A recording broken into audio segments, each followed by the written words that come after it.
She traveled 3,000 miles on a written promise, and on a frozen Saturday morning in front of the entire town, the man who made that promise looked her over like something that had arrived damaged and turned his back. Nobody spoke. 40 people standing in the cold, and not one of them said a word. Nobody. Until a stranger stepped out of the crowd. A man with no obligation, no history with her, no reason in the world to get involved. He looked at her once. Then he picked up her bag. This is the story of what happened next, and why it changed both of them forever. Hit like, and drop the name of the city you're watching from. I want to see how far this story travels. Stay until the end. You won't regret it. A story of the American frontier, told in full. The wagon wheels had been grinding against frozen mud for 11 days. Mabel Whitlock sat at the back of the supply wagon, her carpet bag wedged between a sack of dried flour and a crate of iron tools, her wool coat pulled tight across her chest, as though it alone could hold everything together. The mountains ahead were enormous, jagged and white-capped, indifferent the way only very old things can be indifferent, and the valley below them narrowed into a single rutted road that wound upward like a scar across the land. She had not slept well in a week. Not since Kansas City, where the last of her money had gone to the stage fare, and not since the letter she had read so many times the paper had softened at the folds like worn cloth. "Come west," the letter had said. "Come and be my wife. I have built a good house, and I am a man of my word." His name was Edmund Hargrove. She had met him once, 2 winters ago, when he passed through her town on his way to stake a claim in the Montana Territory. He had been well-spoken, neatly dressed, with the kind of easy confidence that made a woman believe the things he said without examining them too closely. He had written to her father. Her father had approved, and Mabel, 26 years old, practical to her bones, tired of waiting for something she couldn't quite name, had agreed. She told herself it was a sensible decision. She told herself that every mile the wagon carried her further from Ohio. By the time the wagon crested the last ridge and the town of Coldwater Creek appeared below them, a scatter of wooden buildings pressed against the base of a granite ridge, like something that had simply refused to wash away. Mabel had stopped telling herself much of anything. She was too tired. Her hands were chapped. Her back ached from the jolting road, and somewhere beneath the exhaustion was a feeling she had been very careful not to give a name to, the quiet, spreading suspicion that she had made a terrible mistake. The wagon driver, a weathered man named Potts, who had spoken perhaps 40 words in 11 days, pulled the team to a stop at the edge of town. "Coldwater Creek," he said, as though she might have missed it. "Thank you," Mabel said, and climbed down. The main street of Coldwater Creek was not much to speak of. A general store, a land office, a saloon with a false front that made it look larger than it was, a livery stable, a handful of smaller structures, a barber shop, a seamstress's window, what appeared to be a schoolhouse at the far end, all huddled together against the cold as though warmth could be achieved through proximity alone. It was a Saturday morning and people were out. Men in work coats moved between storefronts. Women carried baskets and spoke in pairs. Children ran the gaps between buildings with the reckless certainty of children who have never had reason to be afraid of the place they live in. They all stopped when they saw her. Not all at once. The way a wave moves, one person noticing, then the next, until the street had gone quiet in the way that streets only go quiet when something is about to happen that everyone expects but no one wants to say out loud. Mabel stood on the frozen ground with her carpet bag at her feet and looked for Edmund Hargrove. She found him easily enough. He was standing on the porch of the general store, arms crossed, and he was watching her with an expression she could not immediately read. He was taller than she remembered, broader. He had grown a beard since Kansas City, and it suited him in a way that made her think, for one brief and foolish moment, that everything was going to be fine. She walked toward him. The crowd, and it had become a crowd now, silent and watching, parted slightly to let her through. "Edmund," she said, when she reached him. He looked at her for a long moment, not the way a man looks at a woman he has been waiting for, the way a man looks at something he ordered from a catalog that has arrived damaged. "Miss Whitlock," he said. "Not Mabel. Not you're finally here. Not anything a man says to a woman he intends to marry." She felt the first crack run through her chest, thin as a hairline fracture, not yet catastrophic. "I've just arrived," she said, keeping her voice steady through some act of will she would not fully understand until much later. The journey was longer than I expected. Is the house, you mentioned a house in your letter. I need to speak plainly, Edmund said. Around her the crowd had gone very still. Edmund, I've thought on this considerable. His voice was not unkind, which was somehow worse than if it had been. It was the voice of a man explaining a business transaction that hadn't worked out. When I wrote to your father, I was in a different circumstance. I had different expectations. I've entered into an understanding with a woman here in town, Margaret Avery. Her father owns the land office. He paused. It's a better arrangement. Mabel did not speak. The crack in her chest widened. I'm sorry you made the journey, Edmund continued, but I think it's best we're honest with each other now rather than later. He uncrossed his arms and spread his hands in a gesture that was meant to convey reasonableness. You're a capable-looking woman. You'll find your footing. A town like this always needs— Stop, Mabel said. Her voice was very quiet, so quiet that the people closest to her leaned in slightly to hear it. Don't tell me what a town like this needs, she said. Don't tell me I'll find my footing.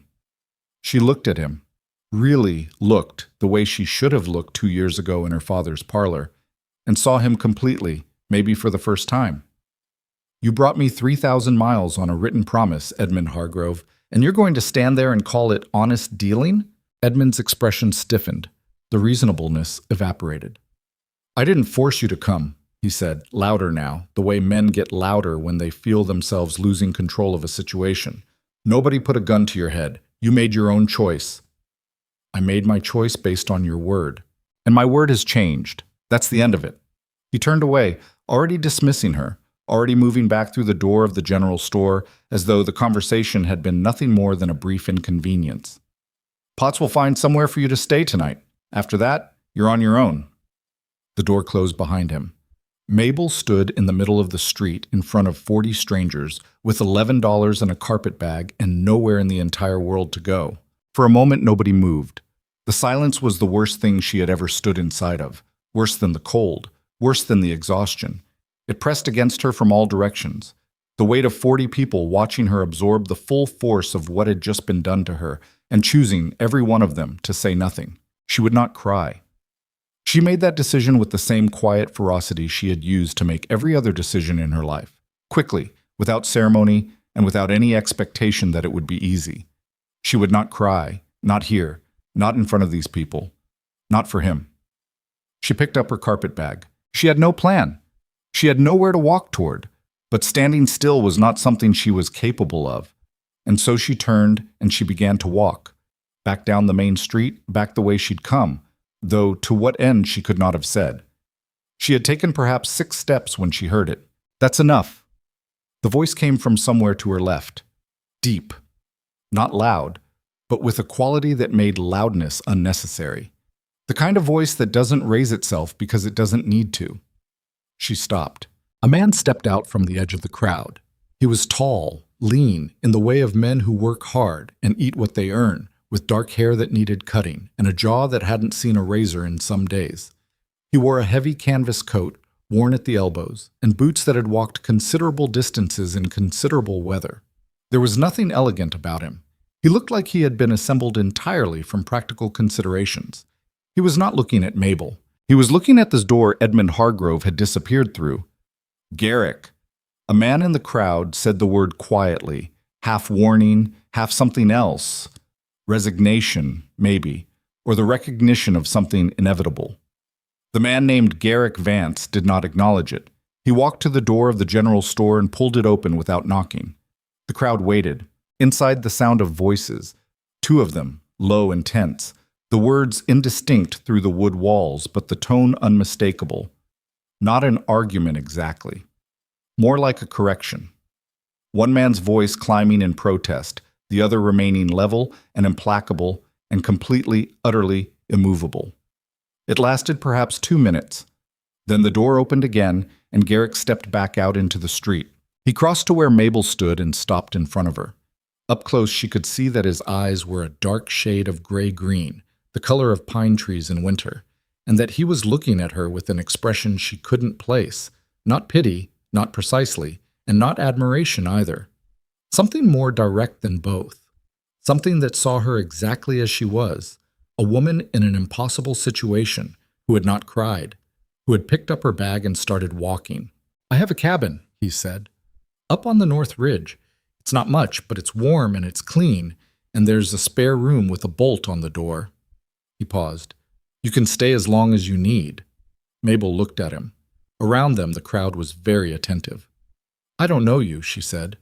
"No," he agreed. "Why would you offer—" "Because what just happened wasn't right," he said, "and somebody ought to say so." He glanced briefly at the crowd, not accusatory, just acknowledging, and then looked back at her. "That's all. There's no obligation. You can say no." She studied his face for a long moment. She was, above most things, a practical woman, and she ran the calculations the way she always ran calculations, quickly, thoroughly, without sentimentality. She had $11. She knew no one in this town.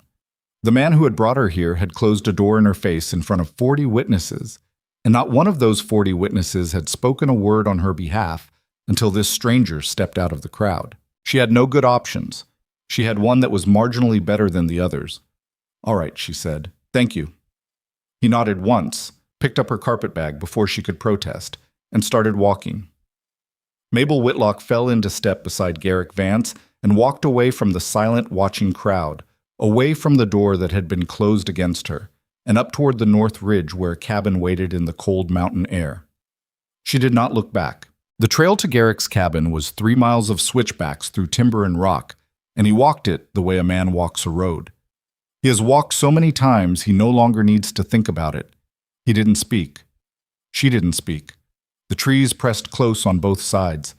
Douglas fir and ponderosa pine, their trunks massive and dark with moisture, and the only sounds were their footsteps on the frozen ground, and somewhere far off, the long calling of a hawk. Mabel used the silence to reassemble herself. She had been cracking apart back there in the street. She had felt it happening, the fracture spreading outward from that first hairline break, threatening to become something structural and irreparable. She had held herself together through an act of sheer determination, and now, with the town behind her and the trees around her and a strange man walking ahead with her carpetbag, she allowed herself to acknowledge privately what had happened. She had been humiliated, publicly, completely, by a man she had trusted. She had lost everything she had planned for herself. The house, the marriage, the future she had agreed to because it was sensible, because her father had approved, because at 26 a woman with limited money and no particular inheritance was expected to be grateful for sensible options. She had lost it all in under 5 minutes, in front of 40 strangers, and she had not cried. She was proud of that. She would hold on to that. The cabin appeared through the trees without announcement, simply there, suddenly. When the trail curved around a granite outcropping and the timber thinned, it was small, solid, built from logs that had been cut and fitted with care. The gaps chinked carefully against the weather, the roof steeply pitched to shed the mountain snow. A woodpile stood against the eastern wall, taller than a man and twice as wide. A small barn sat a short distance away. Smoke, thin and gray, rose from the chimney. "Kept the fire going before I came to town," Garrick said. The first words he had spoken since the trail began. "It's larger than I expected," she said honestly. Something moved in his expression. Not quite a smile, but the shadow of one. "Took me 4 years to build it right." He pushed the door open and stepped aside for her to enter. The interior was dim and warm and smelled of wood smoke and pine resin, and something she eventually identified as coffee, old and thick on the back of the stove. A single large room served as kitchen and living area, with a rough-hewn table and 2 chairs and a stone fireplace that took up most of the north wall. Shelves held neatly arranged supplies, canned goods, dried herbs and paper parcels, stacked ammunition, coils of rope, iron tools hung on pegs. A bearskin lay on the floor in front of the fire. Against the back wall, 2 doors. "That one's mine," Garrick said, nodding to the left. "That one's yours." He set her carpetbag down and crossed to the stove. "There's bolt hardware on the frame. I never got around to installing it, but there's a hasp in the toolbox, and I'll put it up tonight." Mabel looked at him. You plan to have a guest? She said. No, he said simply. But it's a thing I should have done regardless. He lifted the coffee pot and shook it, gauging what remained. You hungry? She was. She had not eaten since the morning before, when Potts had shared a piece of hard bread and some dried meat on the trail. But what she said was, I don't want to be a burden. Garrick looked at her directly, gray-green eyes utterly without pretense. I wouldn't have offered if I didn't mean it, he said. And I meant it. Are you hungry? Yes, she said. I am. Then sit down. She sat down. He moved around the small kitchen with the economy of a man who has cooked for himself for years and made a peace with the solitude of it. He didn't ask her questions. He didn't attempt conversation. He put together a meal from what he had: salt pork, dried beans that had been soaking since the night before, cornbread baked fresh and still warm in the cast iron, and set it in front of her without ceremony. She ate. She ate with the focused attention of someone who has not allowed themselves to feel hunger for so long that tasting food again is almost overwhelming. She ate and did not speak, and he sat across the table with a cup of coffee and did not speak either, and it was the most comfortable silence she had experienced in 11 days. When the plate was empty, she set down her fork and looked across the table. Why did you come to town this morning? She asked. He considered the question the way he seemed to consider everything, without hurry, without performance. Supply run, he said. Flour and lamp oil. Did you get them? No, he said. Got distracted. Another shadow of something that wasn't quite a smile. I'll pay you back for the food, she said. And the room. I have some money. Not much, but you don't owe me anything, he said. I won't be a charity case, Mr. Vance. The name seemed to settle something in the room. He nodded slowly. Then help around the place, he said. Whatever you're able. That's more than fair. She looked at him for a moment longer, then she nodded once, the way he nodded. Compact, final, an agreement sealed without ceremony. All right, she said. That's fair. Outside the cabin windows, the mountain afternoon moved through its changes. The light shifting from white to gold to the deep blue of early dusk, and inside a woman who had arrived as a stranger began, very quietly, to learn the shape of an unfamiliar life. She washed her own dishes and then, without asking, washed his. She found the broom behind the door and swept the floor. She located a candle stub in the cupboard and set it on the windowsill of her room, and by its light she sat on the narrow rope bed and opened her carpet bag and took stock of what she had. 2 dresses, a spare petticoat, a bar of soap, a hairbrush, her mother's thimble, and $11.40 in paper and coin. She set the money on the windowsill beside the candle and looked at it for a long time. Then she put it away, undressed to her shift, and lay down on the rope bed under 2 wool blankets that smelled faintly of cedar. Through the wall, she could hear the faint sounds of Garrick moving around the main room, the creak of a chair, the settling of the fire, the soft scrape of something being set down on the table. Ordinary sounds. The sounds of a person living. She had not heard those sounds, had not been close enough to another human being to hear those sounds, in longer than she could immediately calculate. The Ohio farmhouse had been quiet for years, since her mother died and her father retreated into himself. She had kept house there alone. She had done the cooking and the mending and the accounts, and she had done all of it in a silence that she had told herself was simply the character of her life. Lying in the narrow bed in the cabin on the north ridge of Coldwater Creek, Montana, 3,000 miles from everything she had ever known, she realized she had been lonely for a very long time. The thought did not break her. Nothing was going to break her. But she held it for a moment in the candlelight, honestly, turned it over, looked at it plainly. Then she blew out the candle and went to sleep. She was awake before dawn. Old habit. The farm had trained her for it. The particular consciousness of a woman who knows that if she doesn't start early, the day will get away from her. She dressed in the dark, pulled her hair back, and opened her door quietly. The main room was cold. The fire burned to coals. Garrick's door was still closed. Mabel found the wood box beside the fireplace, built the fire back from the coals with the methodical patience of someone who had done it 10,000 times, and set the coffee pot on the stove. She explored the kitchen shelves with the focused attention of an engineer assessing new equipment. The supplies were functional but limited. The stores of a man who provisioned himself practically and without particular interest in variety or comfort. Flour, cornmeal, dried beans, salt pork, lard, some dried apples going soft in their paper, a small crock of honey, dried herbs whose purpose she examined one by one. A trapdoor in the floor opened to a root cellar, more preserved goods, a half-side of smoked venison, a crock of pickled vegetables. Better than she'd expected.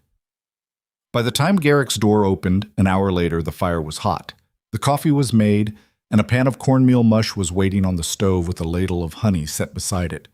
He stopped in the doorway of his room and looked at the stove and then at her. "You didn't have to do that," he said. "I was awake," she said. "Sit down." He sat down. He ate in the same quiet way he did everything, but she noticed. She noticed the way he paused after the first bite, the brief stillness that was not quite hesitation and not quite surprise, but something in between. "The honey and the mush," she said. "Is that all right? I found it in the cupboard." "It's fine," he said. Yes, it's good." A beat. "Thank you." "You're welcome." They ate in the gray light of the early morning, the fire working hard against the mountain cold, and outside the cabin windows the sky began, very gradually, to turn from black to the pale silver blue of a winter dawn. The days that followed had a rhythm to them. Mabel was not a woman who waited to be told what needed doing. She looked at a situation and saw what it required and applied herself to it with the same quiet relentlessness she had brought to everything in her life. The cabin, she quickly understood, was the dwelling of a man who was competent in all the ways the wilderness required and largely indifferent to the rest. It was clean. He was clean. But it was bare in ways that made no practical sense. No curtains on the windows, which meant the heat bled out on cold nights. No proper organization of the kitchen stores, which made cooking longer and harder than it needed to be.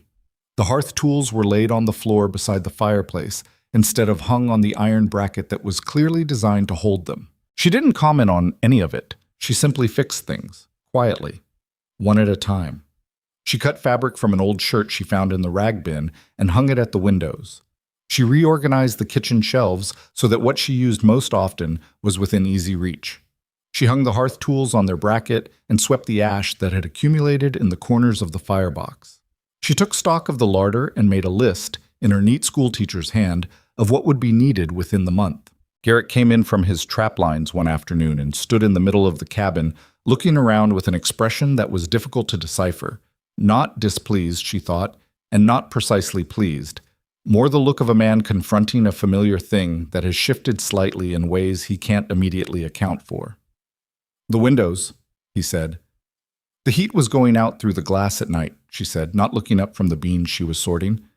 "The fabric helps." A long pause. "I should have thought of that," he said. "You had other things to think about," she said. He put away his coat and his trapping gear and washed his hands at the basin, and when he sat down to supper, a proper venison stew, thick with root vegetables from the cellar, bread she had baked that afternoon, he ate with the particular quiet of a man sitting inside something he doesn't have a word for yet. 3 days after her arrival, Mabel walked back to town.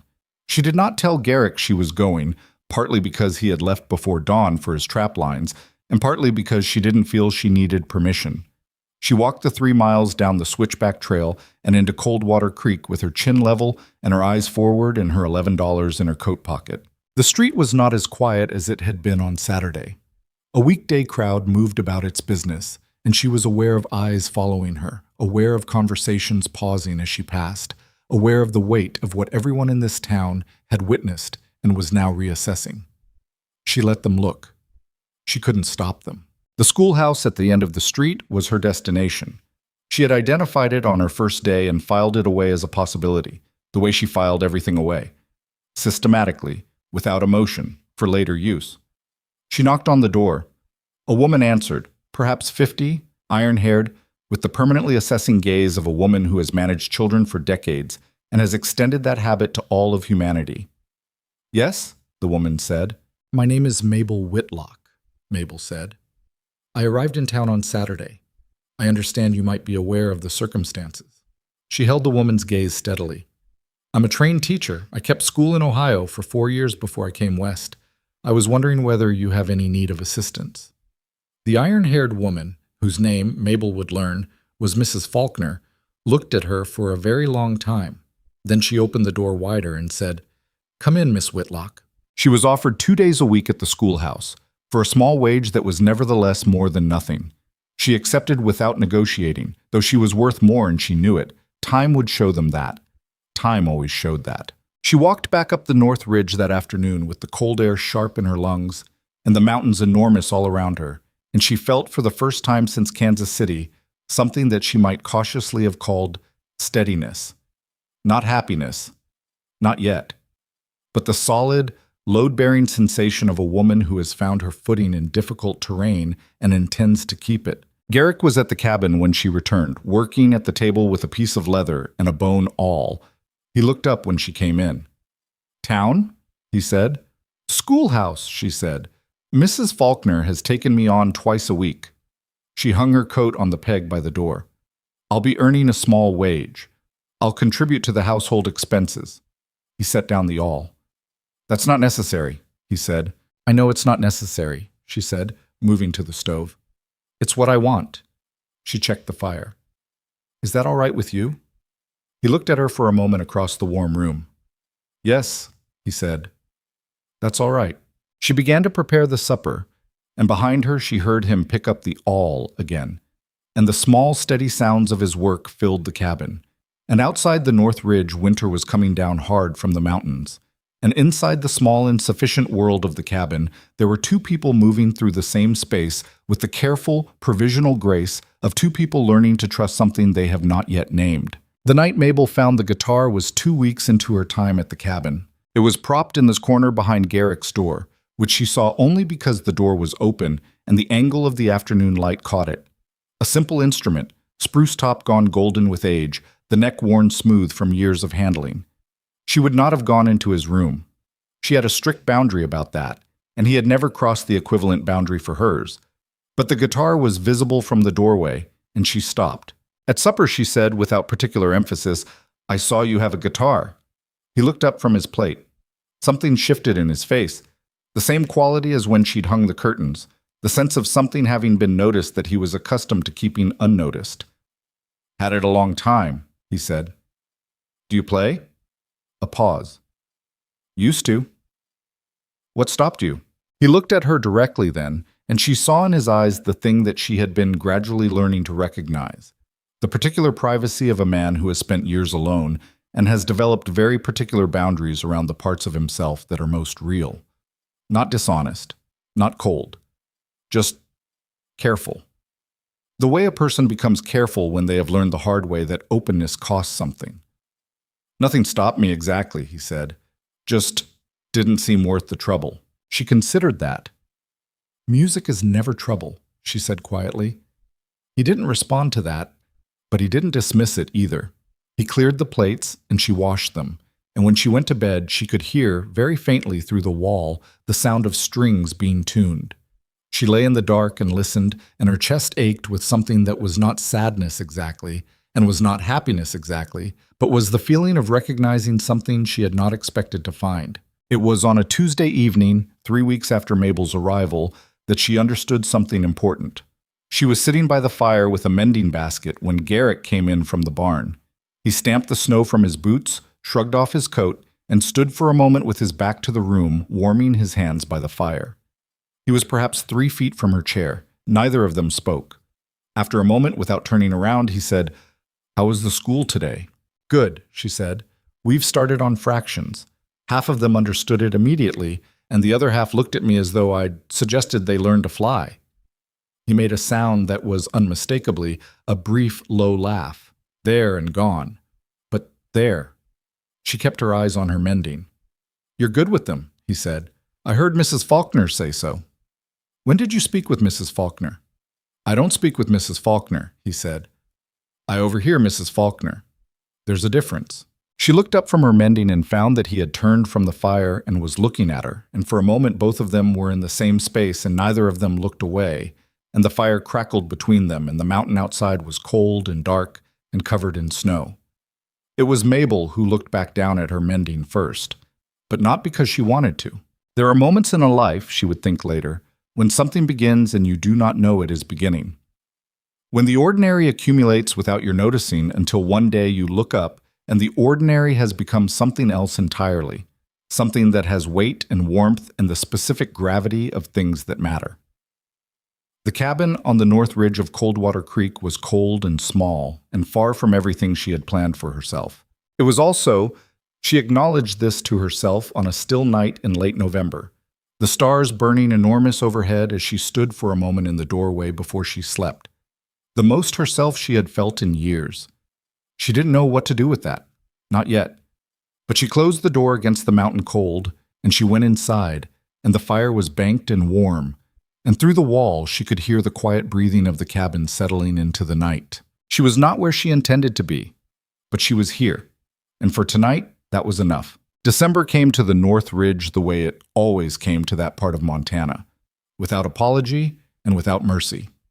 The temperature dropped 10 degrees in a single night, and by morning the world outside the cabin windows was a thing of brutal white beauty, the pines bent under their loads of snow, the trail down to Coldwater Creek obliterated entirely. Mabel stood at the window with her coffee cup and looked out at it and thought, with a calm that surprised her, that she had never seen anything quite so magnificent and quite so indifferent in her life. Behind her, Garrick was pulling on his second coat. He had two, a canvas work coat for the mild cold, and a heavy buffalo hide thing for when the temperature became serious. This morning he reached for the buffalo hide without hesitation. "The trap lines?" she said. "Have to be checked regardless," he said. "Animals don't stop because the weather turns." She turned from the window. "How long will you be gone?" He considered this the way he considered most practical questions, briefly, accurately. Midday if the lines are clear, later if they're not. He buttoned the coat. "Don't let the fire go below the second log." "I know how to tend a fire," she said. "I know you do," he said, without a trace of condescension. "Just stating a fact. I'm saying it because it matters, not because I doubt you." She looked at him across the room. In the gray morning light, his face was its usual difficult-to-read thing, composed, direct, not unkind. And she had been here long enough now to know that what lived behind that composure was not coldness, but something more like discipline. A man who had trained himself out of certain kinds of expression because for years there had been no one to express them to. "Be careful on the ridge," she said. "The north face will be iced." He stopped with his hand on the door, turned to look at her. She wasn't sure why she'd said it. She said things like that in Ohio, to her father, out of habit. The small automatic concern of one person for another that is so common in a shared life that it becomes invisible. She hadn't meant anything particular by it, but something in Garrick's expression shifted slightly, the way still water shifts when something just below the surface passes through it. "I'll watch my step," he said. Then he went out into the snow. Mabel stood in the warm cabin for a moment after the door closed, listening to the silence he left behind, and felt the particular quality of it. Not empty, exactly. More like the silence of a room where someone has recently been. She put down her coffee cup and went to make herself useful. The morning passed in its ordinary way. She swept the floor, reorganized the root cellar by frequency of use, and spent an hour at the table working through the lesson plans for the coming week at the schoolhouse. She had taken on 4 additional students since her second week. Families who had heard from Mrs. Faulkner, who had heard from the children themselves, who apparently came home saying things like, "Miss Whitlock explains it so you can see it in your head." She was teaching fractions and basic geography, and for the older children, composition. How to put a thought into a sentence that means precisely what you intend it to mean, no more, no less. She found that she loved it. Not in the abstract, duty-bound way she had loved teaching in Ohio, where the work had been good and correct, but also, if she was honest, somewhat removed. She behind the desk, the children before her, a proper professional distance maintained at all times. Here, without the formality of a real schoolroom, without the weight of institutional expectation, she found herself simply talking with the children, explaining things, answering questions, letting the lesson go where it needed to go. The week before, a boy named Thomas, 9 years old, red-headed, constitutionally incapable of sitting still, had asked her in the middle of a geography lesson why rivers always bent instead of going straight. And instead of redirecting him to the material, she had set down the chalk and said, "That is an excellent question. Let's figure it out." They had spent 45 minutes on it. Mrs. Faulkner had appeared in the doorway at some point, listened for a moment, and disappeared again without comment.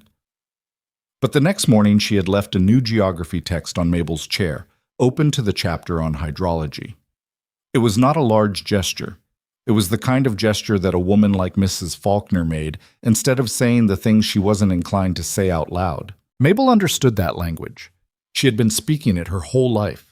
She was deep in her lesson planning when she heard the sound from outside, not Garrick's footsteps, which she had already learned to identify by their particular rhythm and weight, but something else, a horse, and voices.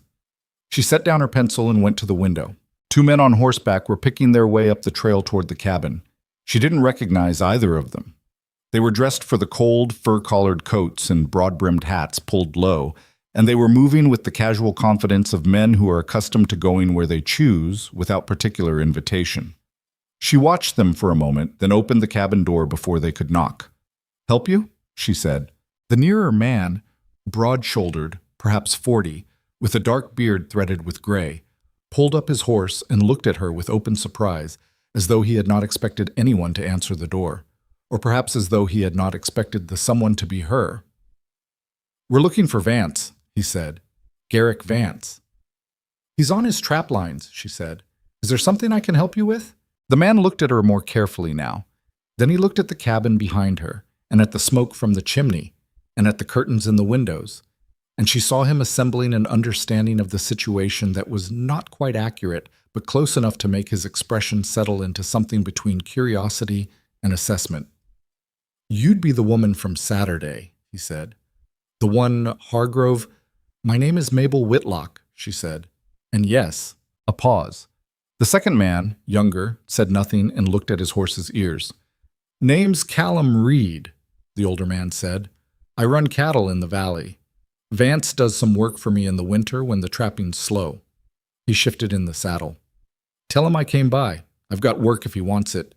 Fence line on the east pasture came down in the storm." "I'll tell him," she said. Reed nodded. Then, with the particular hesitation of a man who is going to say something he's been circling, he said, "Miss Whitlock, Coldwater Creek is a small place. People are going to talk. They already are." She looked at him evenly. "I imagine they are," she said. "People generally do.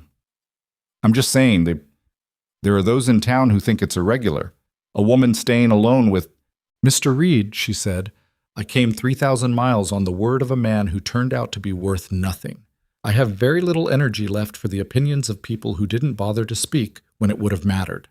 She kept her voice polite, pleasant, even. "Tell me the opinion of the person who stepped out of that crowd when no one else would, and I'll give it considerable weight. Everyone else can make what they like of the arrangement." Reed looked at her for a long moment. Then something happened in his expression. Not offense, which was what she had perhaps expected. More like recognition. The look of a man who has just been surprised by an argument he finds, against his better judgment, compelling. "Fair enough," he said. He touched the brim of his hat. "You'll tell him about the fence." "I will," she said. He turned his horse and rode back down the trail, the younger man following without having said a word. Mabel stood in the doorway for a moment after they disappeared into the trees. The cold was sharp against her face, but she didn't move immediately. She was running back through what she'd said, not with regret, but with the habitual self-examination of a woman who says things and means them and also understands that meaning them has consequences. She went back inside. She added a log to the fire. She sat down at the table and returned to her lesson plans and did not permit herself to think about it further.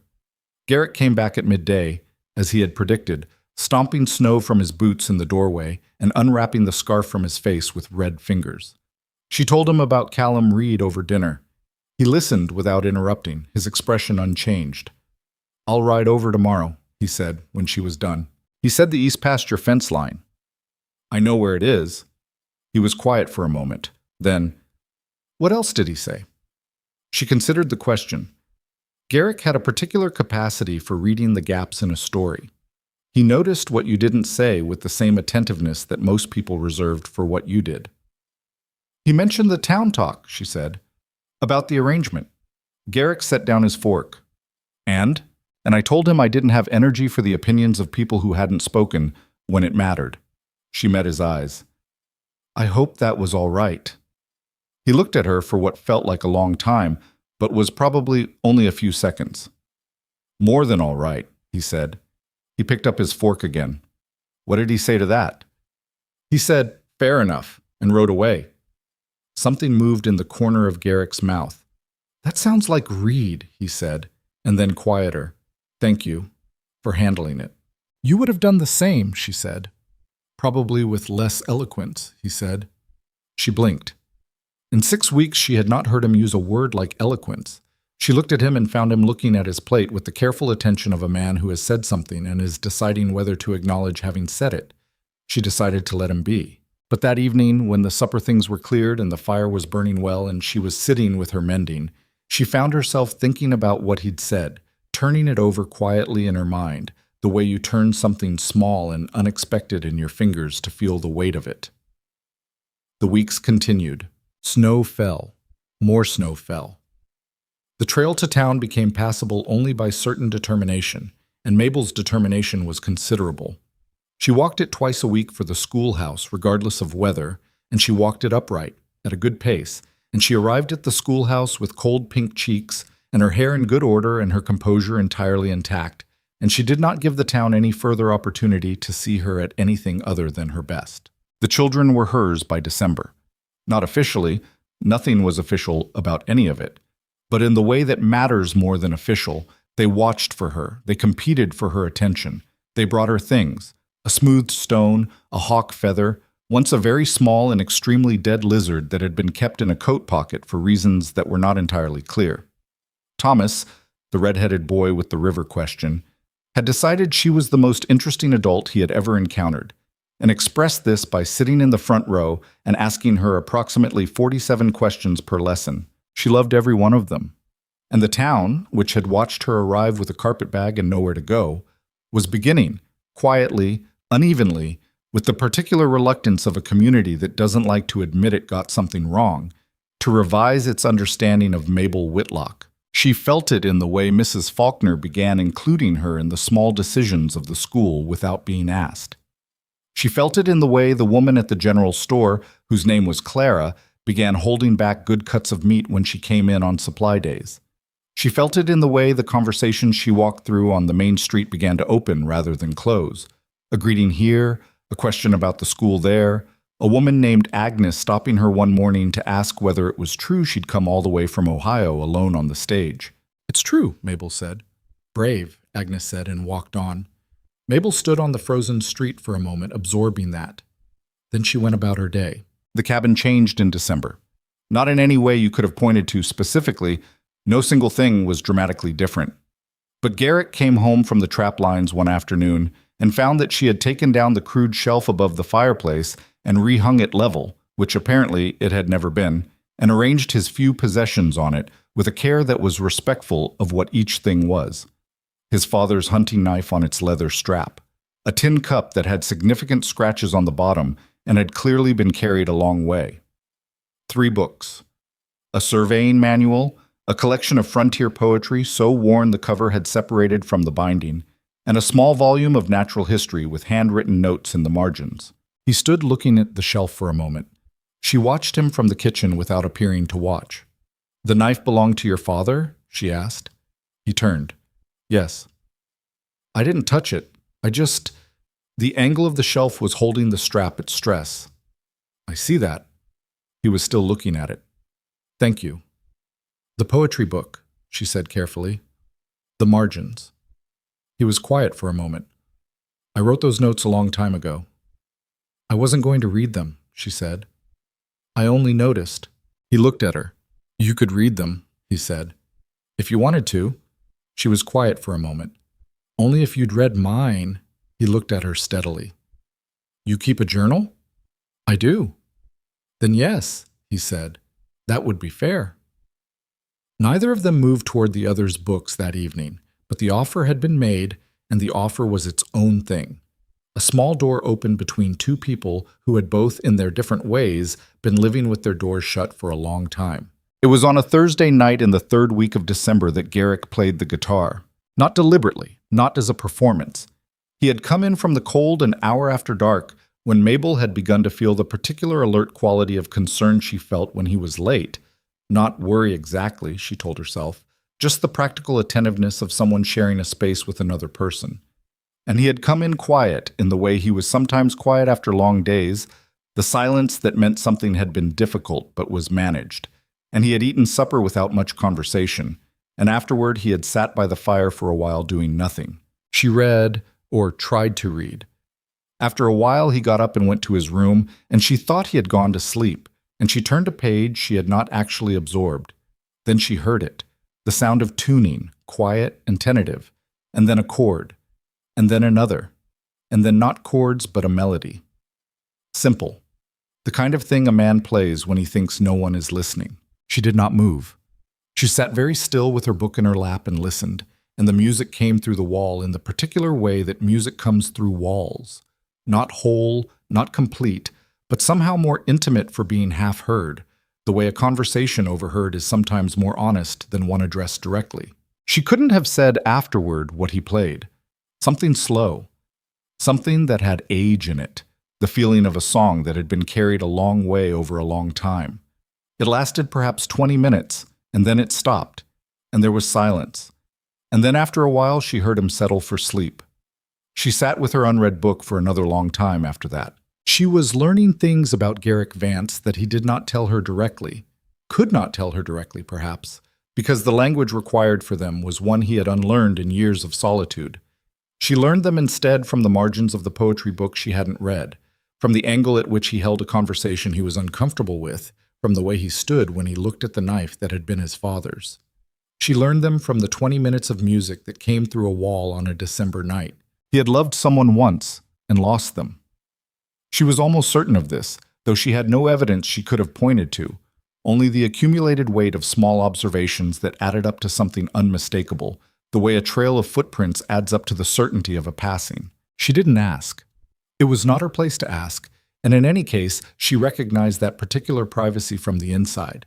She had her own things she didn't talk about, the specific quality of loneliness she'd felt in Ohio, the way her father's silence after her mother's death had taught her that grief could become a permanent weather if you let it, the particular combination of hope and despair she had felt on every mile of the journey west.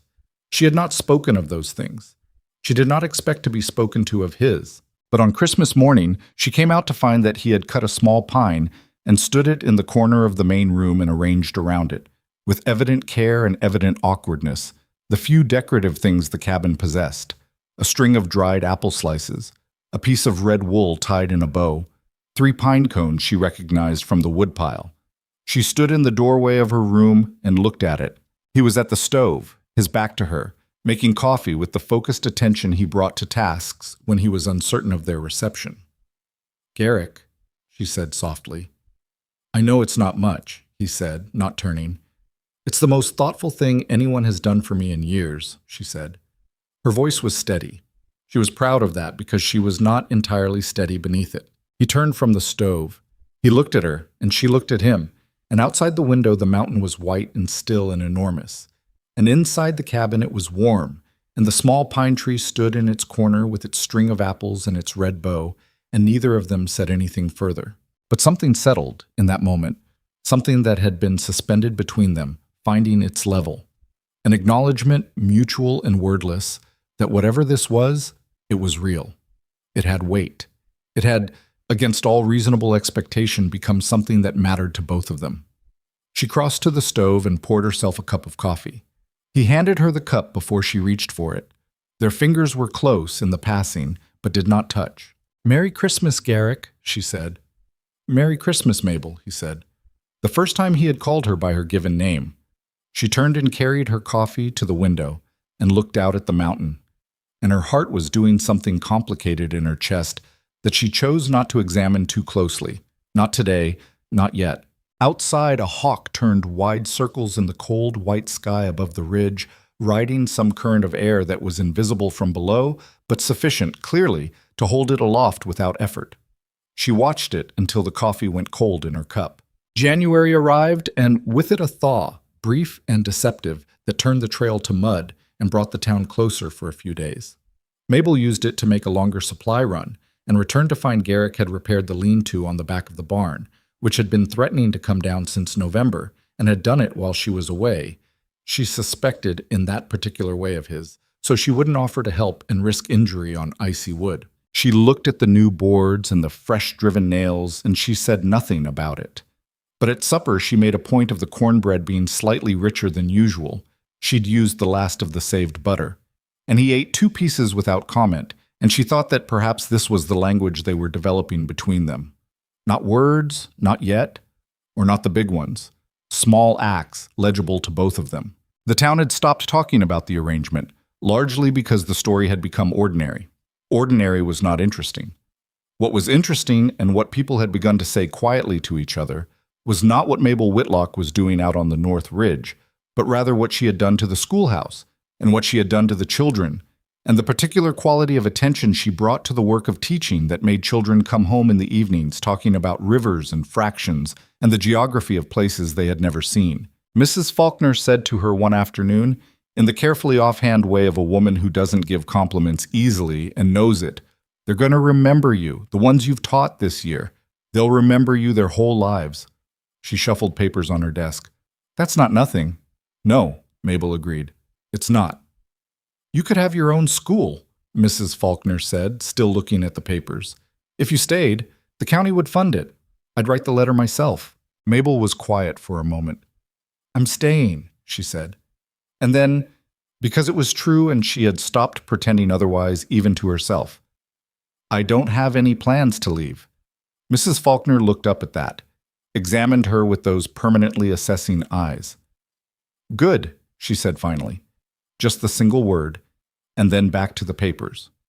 It was enough. Mabel walked back up the North Ridge that afternoon in the blue light of a winter evening, the snow crunching under her boots, her breath clouding in the cold air. And when the trail curved around the granite outcropping and the cabin appeared through the trees, smoke from the chimney, warm light in the curtained windows, the shape of it solid and familiar against the white mountain, she felt something she had almost forgotten the sensation of. She felt like she was going home. Not to where she had come from, not to anything she had planned or expected or been promised.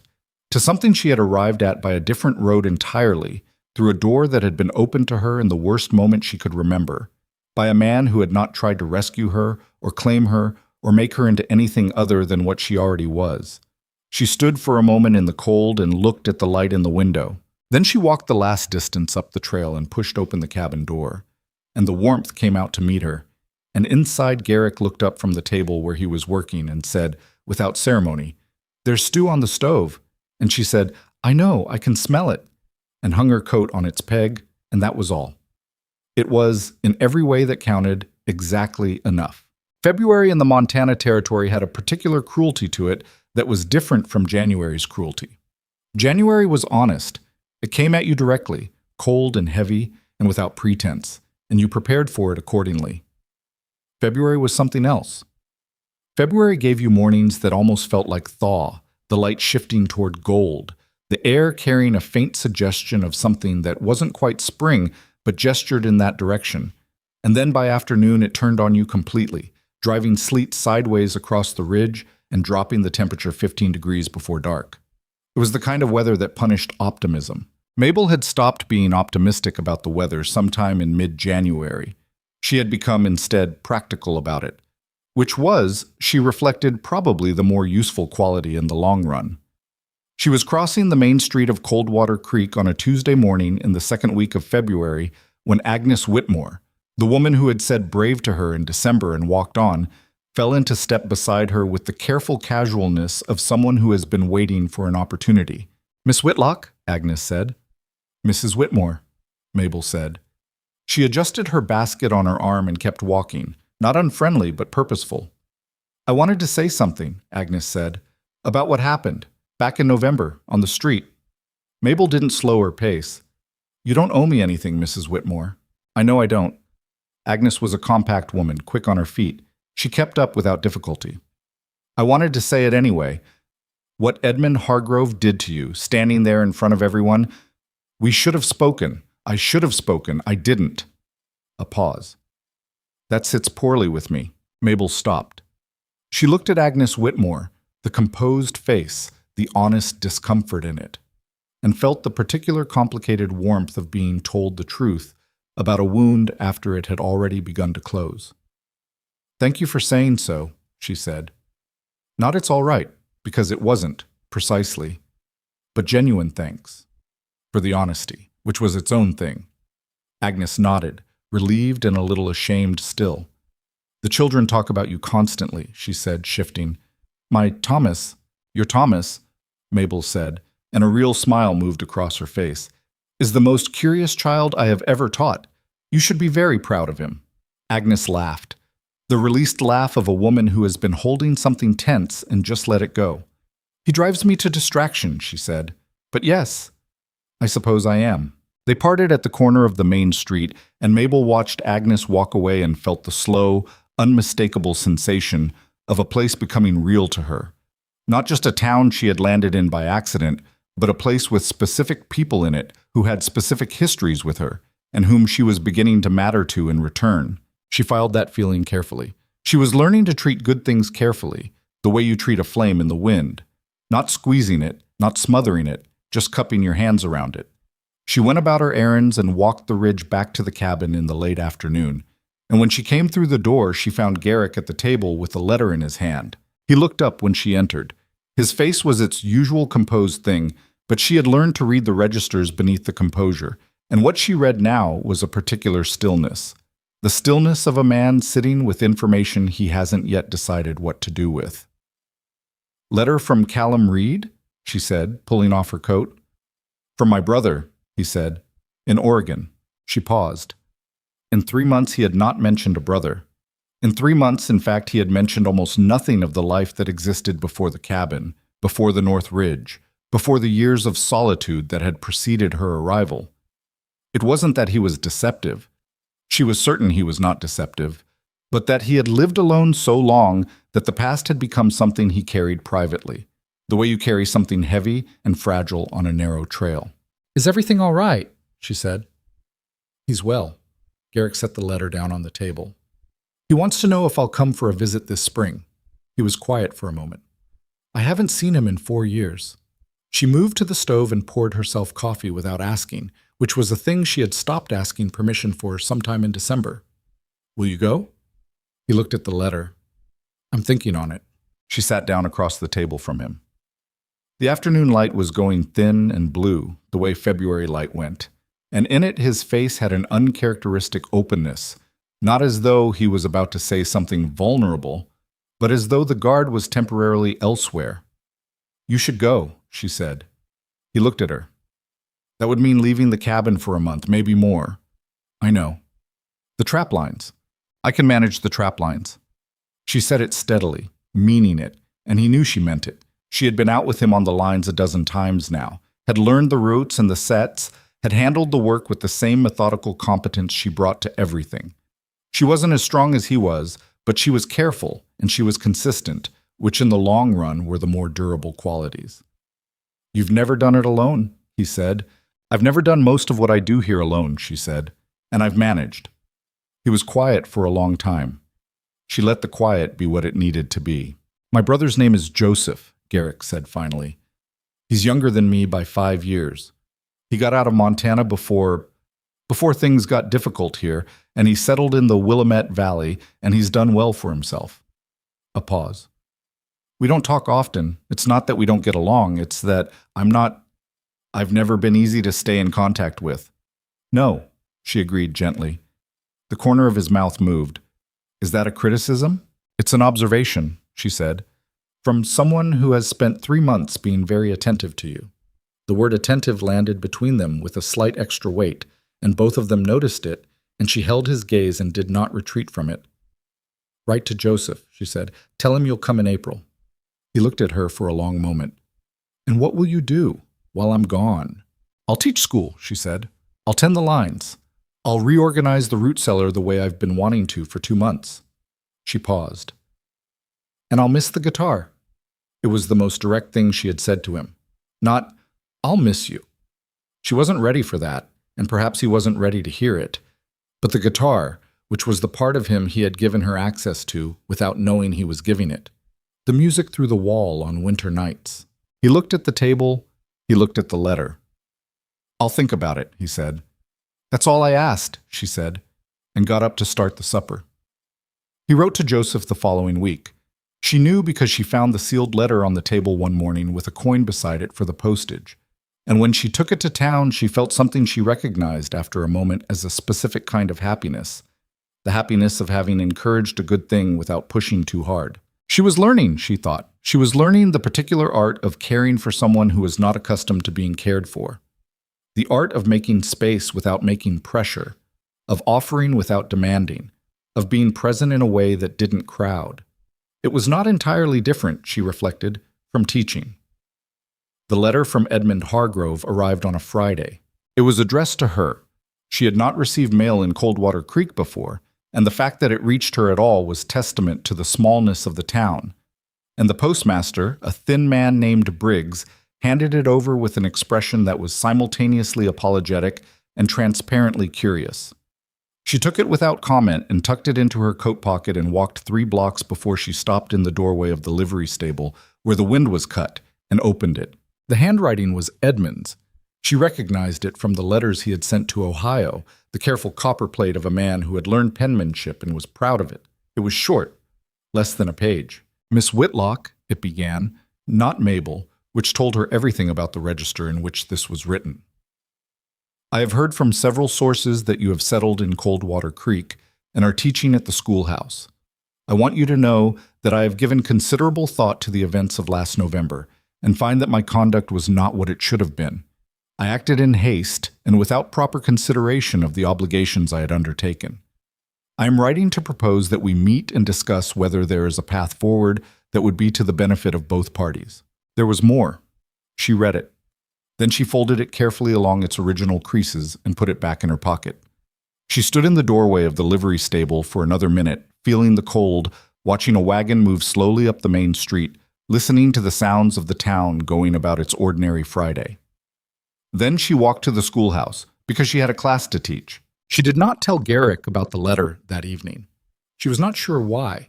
Not because she intended to hide it, not because she thought he had a claim on what she did with her own correspondence. More because she wanted to be certain, first, of her own response to it.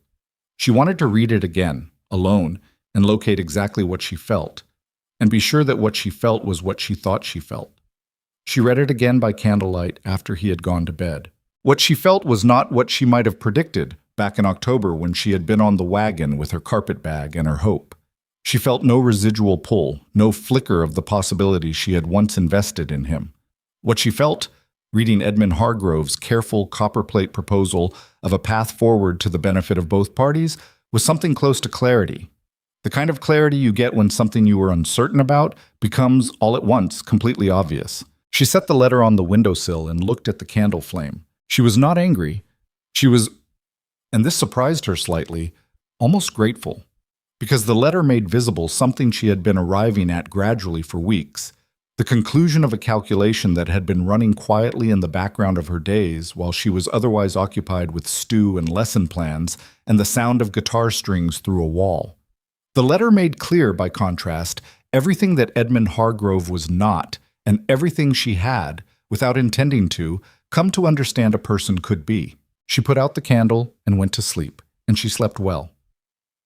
The following Saturday morning, the one on which everything came to its crisis, as crises have a way of arriving on ordinary mornings when you haven't specifically braced for them, Mabel was on her way to the general store when she heard her name spoken in a voice she had not heard since November. Mabel. Not Miss Whitlock this time. She stopped. She turned. Edmund Hargrove was standing 10 feet away on the main street of Coldwater Creek, and he looked. She registered this with the detached precision of a woman who has made herself register things accurately, worse than she remembered, not physically. He was still well-dressed, still broad-shouldered, still possessed of the easy confidence that had once struck her as reassuring and now struck her as a learned technique. But there was something around the eyes that hadn't been there in November. Something that looked, she thought, like a man who had miscalculated and was living with the consequences and not enjoying it. Around them, the Saturday morning crowd moved. And then, as on that first morning, it slowed, stopped. People aware that something was happening, drawn to it the way people are always drawn to the unfolding of a story they have already witnessed the beginning of. "Edmund," she said. Her voice was level. She kept it level through no particular effort. There was simply nothing destabilizing in the sight of him, which was itself a thing worth noting. "I wrote to you," he said, moving toward her. "I received your letter," she said. "I want to talk to you." He stopped 2 feet from her. Up close she could see the effort he was making to be appealing, the deliberate warmth in his eyes, the forward lean, the tone calibrated to suggest sincerity. She recognized the calibration because she had once believed it. "I meant what I said in the letter, Mabel. I made a serious mistake, more than one." He paused for effect. "I let the best thing that could have happened to me walk away because I was a fool." She said nothing. She waited. He took this as encouragement. "Margaret Avery and I have parted ways," he said. "It became clear over the winter that our understanding was not what I believed it to be." The faintest flicker of what might have been genuine feeling crossed his face and was replaced almost immediately by the engineered warmth. "But you, Mabel, you came out here because you trusted my word, and I'd like the chance to make good on it. I have a house. I have land. What I said in November." "Edmund." She said it quietly, but the quality of it cut through his momentum. He stopped. Around them, the crowd was very still. She was aware of it, the weight of 40 or 50 people standing in the cold February morning, watching. She had been here before. She had stood in this exact position, in this exact town, in front of these exact people. She had stood here with her carpet bag and her $11 and the fresh wreckage of something she had traveled 3,000 miles to reach. She was standing here again, and she was not the same person. "Let me tell you what I hear when you speak," she said. Her voice was clear and unhurried. Not loud. She didn't need it to be loud. The crowd was close enough. "I hear a man who is not accustomed to losing things. I hear a man who, when he lost something he expected to keep, became aware for the first time that it had value." She held his gaze without blinking. "I am not a thing, Edmund. I was not a thing when you threw me away, and I am not a thing now that you'd like me back." His expression was doing complicated things, the engineered warmth destabilizing, something rawer and less comfortable surfacing beneath it. "That's not what I'm not saying you're a—" "You said I'd find my footing," she said. "Do you remember that? You said it right there." She didn't point, but the slight movement of her eyes indicated the porch of the general store. "You turned away from me in front of every person in this town and told me I'd find my footing." She paused. "I have. I found it on a north ridge with a man who has more integrity in his worst hour than you've managed in your best." The pause that followed was brief but absolute. "You made your choice in November, Edmund. You made it in front of witnesses. It was the most honest thing you ever did, because it showed everyone here, including me, exactly who you are." He had gone very still. The engineered warmth was entirely gone now, and what was left was not attractive. A tightening around the jaw, a brightness in the eyes that was not tears but was something adjacent to the feeling that precedes them in a man who doesn't allow himself to cry. "You'd stay with that trapper," he said, and the way he said trapper was an attempt at something diminishing, which landed poorly, visibly, in the assembled crowd. "On that ridge, over what I'm offering you." "I would," she said. Simply and completely. "He hasn't even—" Edmund stopped himself. Tried another angle, and she could see him trying it, could see the calculation. "You came out here for a life, Mabel, a real life, a house and a family, and—" "I have a life," she said. "It is real. It is more real than anything you ever offered me, because it is built on a foundation that I trust, and I know what I'm standing on." She let that rest for a moment. "Go home, Edmund." He looked at her. The street was absolutely silent. She thought he might say something more. The way men like Edmund, when the scene is not going as scripted, tend to reach for one more line, one more escalation, one more attempt to reassert the control they feel slipping. She saw him consider it. Then she saw him decide against it. The deflation was not dramatic. It was worse than dramatic. It was simply a man becoming smaller. She watched him register that the crowd had seen everything and that nothing he could say would alter what had been seen, and she watched him understand, perhaps for the first time and perhaps too late, that the person he had dismissed as a disappointment on a November Saturday had become something this town respected, and that the town's respect, once shifted, was not going to shift back. He turned. He walked to his horse, which was hitched outside the saloon. He mounted without looking back at the street, and he rode out of Coldwater Creek at a pace that was not quite a gallop, but was certainly not a leisurely departure. The crowd watched him go. Then it watched Mabel. She stood in the middle of the street in the February cold and breathed. In through the nose, out through the mouth, 2 slow breaths, the way she had taught herself to breathe through difficult things. Her hands were steady at her sides. Her chin was level. From somewhere in this crowd, a sound began. Not applause exactly. This was not that kind of town, and these were not that kind of people. More like a collective exhale. Something released, followed by the resumption of sound. Conversations restarting, feet moving on frozen ground. The ordinary noise of a Saturday morning in a small frontier town reasserting itself. Clara from the general store appeared at Mabel's elbow. She was a woman of few words and considerable directness. "You coming in?" she said. "I've got those dried apples you asked about." Mabel looked at her. "Yes," she said. "Thank you." She went into the store. She did not cry. She had promised herself that, back in November, and the promise held, but her hands shook slightly while she counted out the coins for the dried apples. And Clara, to her credit, looked at the coins and not at the hands, and gave her correct change without comment. She walked back up the North Ridge in the early afternoon with her basket and her steadiness and the particular spent quality of a person who has just expended something large. The trail was familiar now. She knew every rock, every root, every place where the path dropped and required caution. She had walked it enough times that her feet knew it without her mind's engagement, which meant her mind was free for other things. She thought about what she had said. She did not regret any of it. She was not a woman who permitted herself the self-indulgence of regret about things that were true. She had said true things in the order they needed to be said, and they had landed as they were meant to land, and Edmund Hargrove had ridden out of Coldwater Creek in the posture of a defeated man. She thought about the phrase she had used, a man who has more integrity in his worst hour than you've managed in your best. She had not planned to say that. She had not planned any of it, exactly. She was not a woman who scripted confrontations in advance, partly because she had learned that confrontations never went according to script, and partly because she trusted herself to find the true thing in the moment more than she trusted herself to pre-plan it. But that phrase had come out of her with a certainty that meant she had known it, at some level, for some time. She had known it and had not said it, even to herself. It was the kind of knowledge you carry for a while before you can look at it directly. The cabin appeared through the trees and the smoke from the chimney and the warm light in the curtained windows, and she stopped for a moment on the trail and looked at it. Garrick would not know what had happened today. She would have to tell him.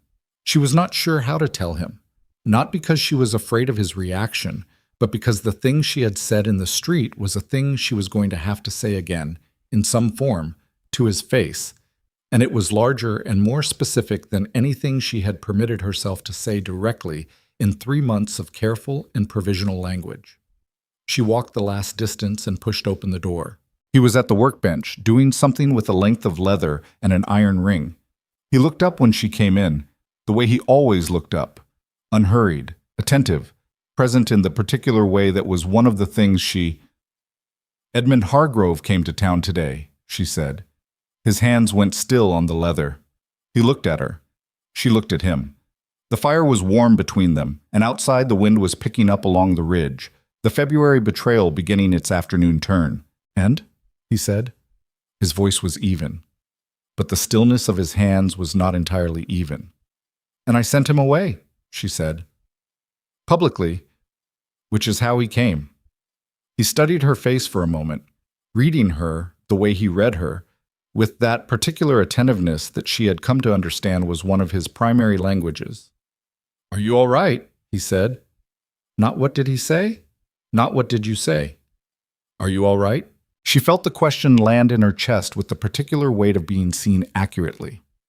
"Yes," she said. "I am." She hung up her coat. "I said things I meant." He rode out. She paused. "That chapter is closed." He was quiet for a moment longer. Then he nodded once, and then he did something she had not seen him do unprompted before. He set down the leather and the iron ring and stood up and crossed the room and put the kettle on the stove. "Sit down," he said. "You've been walking." She sat down. He made tea. He did not make tea often. It was a thing he did for himself rarely and that she had not asked for. And the act of it, the deliberate choice of it, was its own kind of sentence. The kind of sentence he was better at than the kind that required words. She sat at the table with the tea warming her hands, and Garrick at the workbench again. And outside the wind was loud on the ridge, and inside the cabin was the fire and the familiar smell of wood and lamp oil, and the sound of a man working, and the chapter that had been pressing against her since November was closed now, flat and still as a page turned. She drank her tea. She did not fill the silence with anything. She had learned that some silences don't need filling. After a while, from the workbench, without looking up from the leather, "What did you tell him?" She thought about it. "That he made his choice in November," she said. "That it showed everyone exactly who he was." A pause. "And what else?" She looked at her tea, at the fire, then at his back, the set of his shoulders over the workbench. "That I was standing on something I trusted," she said, "and that I knew what I was standing on." The workbench went quiet. Outside, the wind drove hard along the ridge, and the fire in the hearth flared briefly with the draft from somewhere, and the cabin held, the way it had been built to hold, solid and sufficient against everything the mountain sent against it. He didn't turn around, but she saw his shoulders change, the almost imperceptible release of something held. "Good," he said, very quietly. Just the one word. But it was, for both of them, more than enough. The days after Edmund Hargrove rode out of Coldwater Creek were quieter than Mabel expected. She had braced for aftermath, for gossip, for the particular kind of social turbulence that follows a public confrontation in a small town, but what came instead was something closer to its opposite, a settling. The way a room settles after a window that has been rattling in the wind is finally latched. People spoke to her differently. Not dramatically, not with any grand acknowledgement of what had happened on the main street that Saturday. These were not people who went in for grand acknowledgments, but in the small, specific ways that matter more. The postmaster, Briggs, who had always been politely efficient, began holding the door open when she came in. The barber, whose name she had never learned, tipped his hat to her on the street, which he had not done before. And Callum Reed, who had ridden up to the cabin in December to warn her about town talk, stopped her outside the land office one afternoon and said, without preamble, "You handled yourself well, Miss Whitlock. Thought you ought to hear it said plainly." "Thank you, Mr. Reed," she said, equally plain. "Garrick's lucky," he said, and walked away before she could respond to that. She carried the remark up the ridge with her that afternoon, turning it over in the particular way she had been turning certain things over lately. Not obsessively, not with anxiety, but with the careful attention of a woman who knows something is coming and wants to understand its shape before it arrives. The shape, she thought, was this. She and Garrick Vance had been living in the same cabin for 4 months. They had shared meals and fireside evenings and early mornings and the whole intimate grammar of a shared domestic life. And what had grown between them in that time was not the tentative acquaintanceship of two strangers forced by circumstance into proximity. It was something more. Something with roots now, real ones, the kind that take hold in difficult ground and are stronger for it. She knew it. She was fairly certain he knew it. What remained was the question of whether either of them was going to say so, and in what language, and when. She was not by nature a woman who waited for things to happen to her. The last 4 months had confirmed this rather than taught it. She had walked into a schoolhouse and asked for work. She had reorganized a stranger's kitchen and hung curtains in his windows and built fires and tended trap lines and stood in the middle of a street and told a man she no longer wanted what he was offering. She was not a woman who waited, but she was also learning something about Garrick that she had come to regard with a kind of deep respect. And that was this. He moved at the pace that things genuinely required, and not one beat faster. He was not slow out of cowardice or confusion. He was deliberate the way a craftsman is deliberate, because he understood that the quality of a thing depends on the quality of the attention you give it. And rushed attention produces work that fails when you need it most. She would not rush him, but she would not pretend either that the thing between them was something other than what it was, Spring came to the North Ridge by degrees the way it always came to high country, not arriving so much as gradually reasserting itself against the cold's resistance, a battle measured in inches and days. The snowpack retreated up the slopes. The creek below the cabin ran loud with melt. The first green appeared in the south-facing places where the sun hit longest, tentative and improbable against the gray-brown ground. Garrick had written to his brother. Joseph's reply came in early March. She knew because Garrick told her, which he hadn't had to do, which meant something. Joseph was glad. Joseph was expecting him. Joseph, who had emerged, had a wife now, and 2 small children whose names Garrick said with the particular careful pronunciation of a man handling something precious and slightly unfamiliar, was cooking a proper dinner and would not take no for an answer. "When will you leave?" Mabel asked. "First week of April," he said. "If the trail's clear. It should be clear by then." "Yes." A pause. He was at the workbench, which was where he went when he was working something through, the physical occupation of his hands allowing his mind to move. "I'll be gone 5, 6 weeks. Maybe more." "I know." "The roof on the north side needs attention before I go. If the late snow comes heavy, I'll manage the roof," she said. He looked at her then. The expression on his face was the one she had come to think of as his most honest expression. Not the composed public face, not the careful neutrality he maintained in town, but the open, slightly unguarded look of a man who is in the presence of someone he trusts enough to be seen by. "I know you will," he said. "That's not what concerns me." She held his gaze. "Then what does?" A long pause. The fire. The sound of the creek, distant and running hard. "Coming back," he said. "To whether you'll—" He stopped, set down the tool in his hand, looked at the workbench, then at her. "This is your home now, Mabel. If you want it to be, I want you to know that. Whether or not anything, regardless of what I am or am not able to—" He stopped again. The sentence had too many qualifications in it, too many careful exits. And he seemed to hear this, seemed to recognize that he was talking around the center of something instead of toward it. He tried again. "I don't want to come back from Oregon and find you gone," he said. Simply, finally. "That's what concerns me." The fire was very warm. Outside, the March wind moved through the pines with a sound like breathing. "Then you won't," she said. He looked at her. "I'll be here," she said.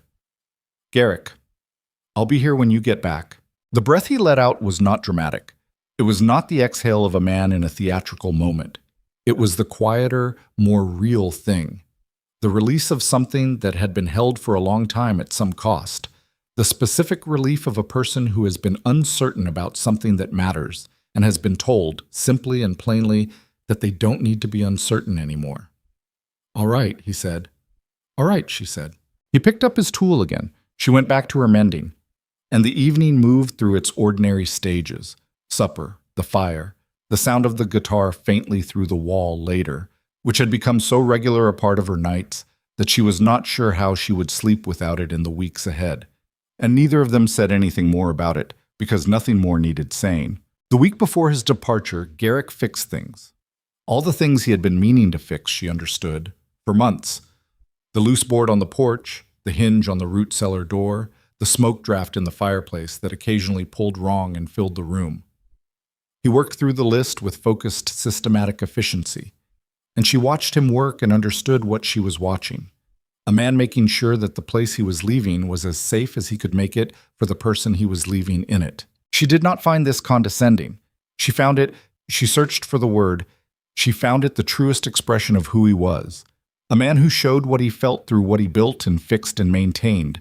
A man whose love language, if she was going to name it that quietly to herself, was the careful, unglamorous work of making sure the people and places he cared about were held against whatever might come. On the Wednesday before he left, she came in from the schoolhouse to find that he had built a new shelf in her room. Just inside the door, at the right height for her coat and her basket, with a small peg for her good hat. She stood in the doorway of her room and looked at it, at the clean-cut pine, the neatly driven nails, the deliberate and exact positioning of the peg.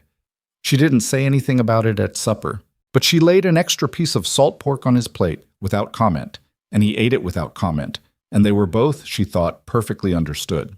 The morning he left was clear and cold, the sky the deep transparent blue of early spring at altitude. He had his pack, his bedroll, a letter of introduction from Callum Reed that would help him find passage on the stage south. She had made him cornbread for the road and a small paper parcel of dried apples and the last of the saved butter rolled in cloth, and he took all of it without argument, which was its own kind of change. They stood on the porch. 6 weeks, he said. Or more, she said. Don't rush it on my account. He looked at her. The morning light was on his face, and she thought she had been thinking it for some time, quietly, carefully, in the way she thought about things she was not yet ready to say. That he was one of the most genuine people she had ever stood close to. Not the most polished, not the most easy, the most genuine. The quality of his attention, the consistency between what he did and what he was, she had not known before how rare that was.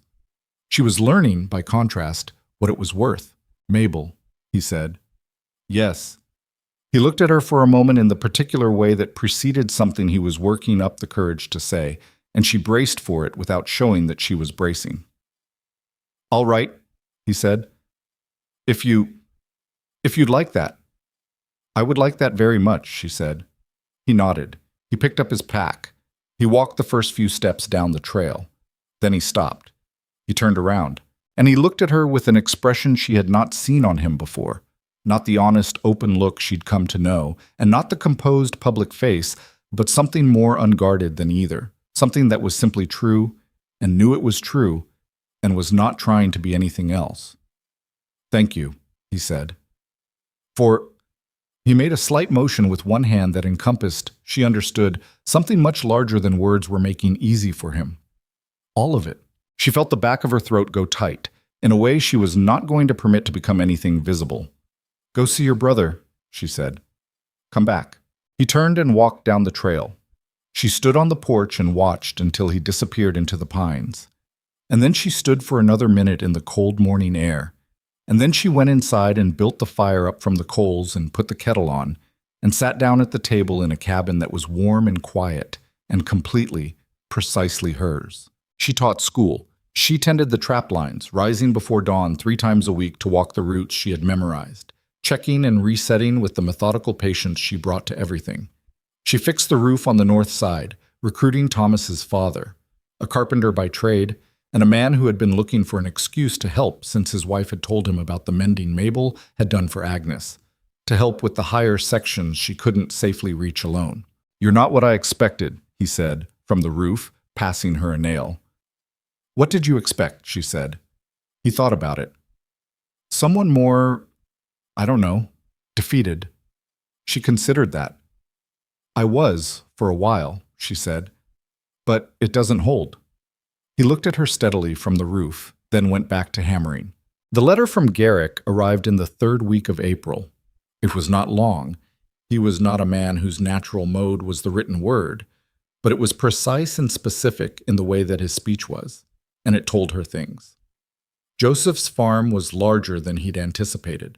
The children, a girl of 4 named Clara and a boy of 2 named Henry, had taken to him immediately, which had surprised him. Joseph's wife fed him too much. He had slept 8 hours 3 nights in a row, which he admitted had not happened in some years. And at the end, in handwriting slightly different from the rest, the handwriting of a sentence added after the letter was ostensibly finished, "The valley here is very green. I keep thinking you would know what to do with the soil." She read that sentence 4 times.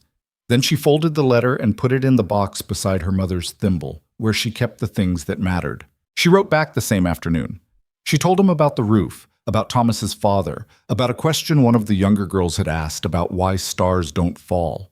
She told him the trap lines were running well, that the creek below the cabin was beginning to drop as the snowmelt slowed, that she had found what she believed were the first wildflowers of the season on the south face of the ridge, small and white and improbable and completely determined. She told him she was glad he was sleeping. She did not write the sentence that was most true because it was a sentence that required a room and a fire and his face, not paper and distance. She knew what it was. She had known it, in some form, for a long time, and the knowing had settled into something that didn't require urgency because it was simply true, and true things could wait for the right moment without becoming less true.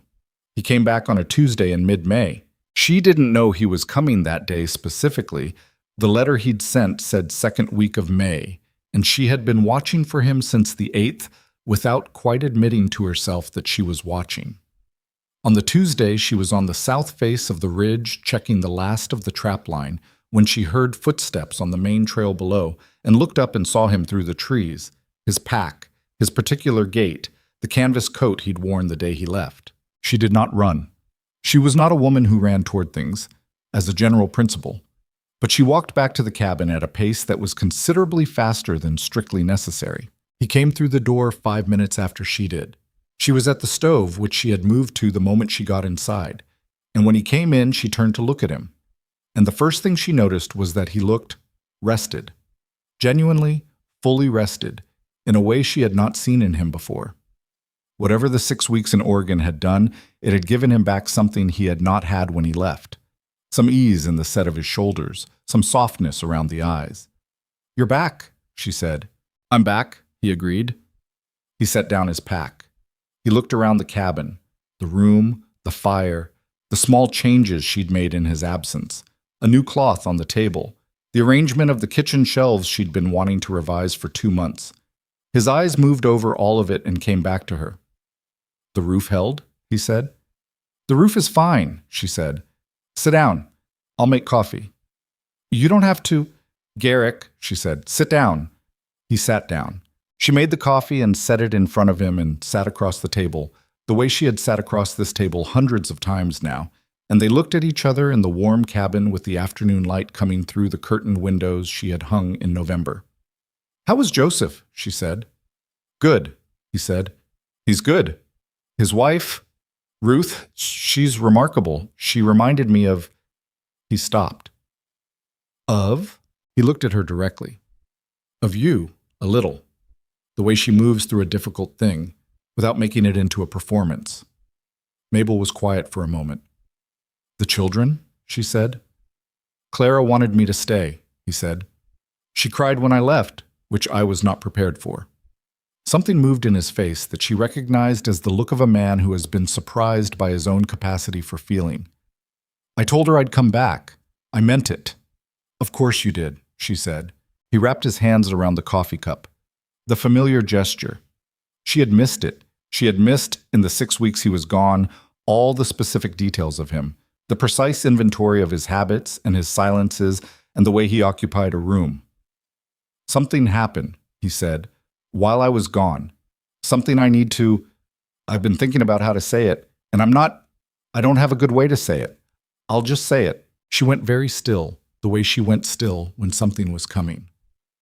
"I'm not easy to live with," he said. "I know that. I've been alone a long time, and I've got habits that are— I know they're not easy. I'm not a man who talks much, and I'm not a man who—" He stopped, started again. "When I was in Oregon, watching Joseph with his family, I kept thinking about the cabin. I kept thinking about coming back." He looked at the table, then at her. "I kept thinking about you.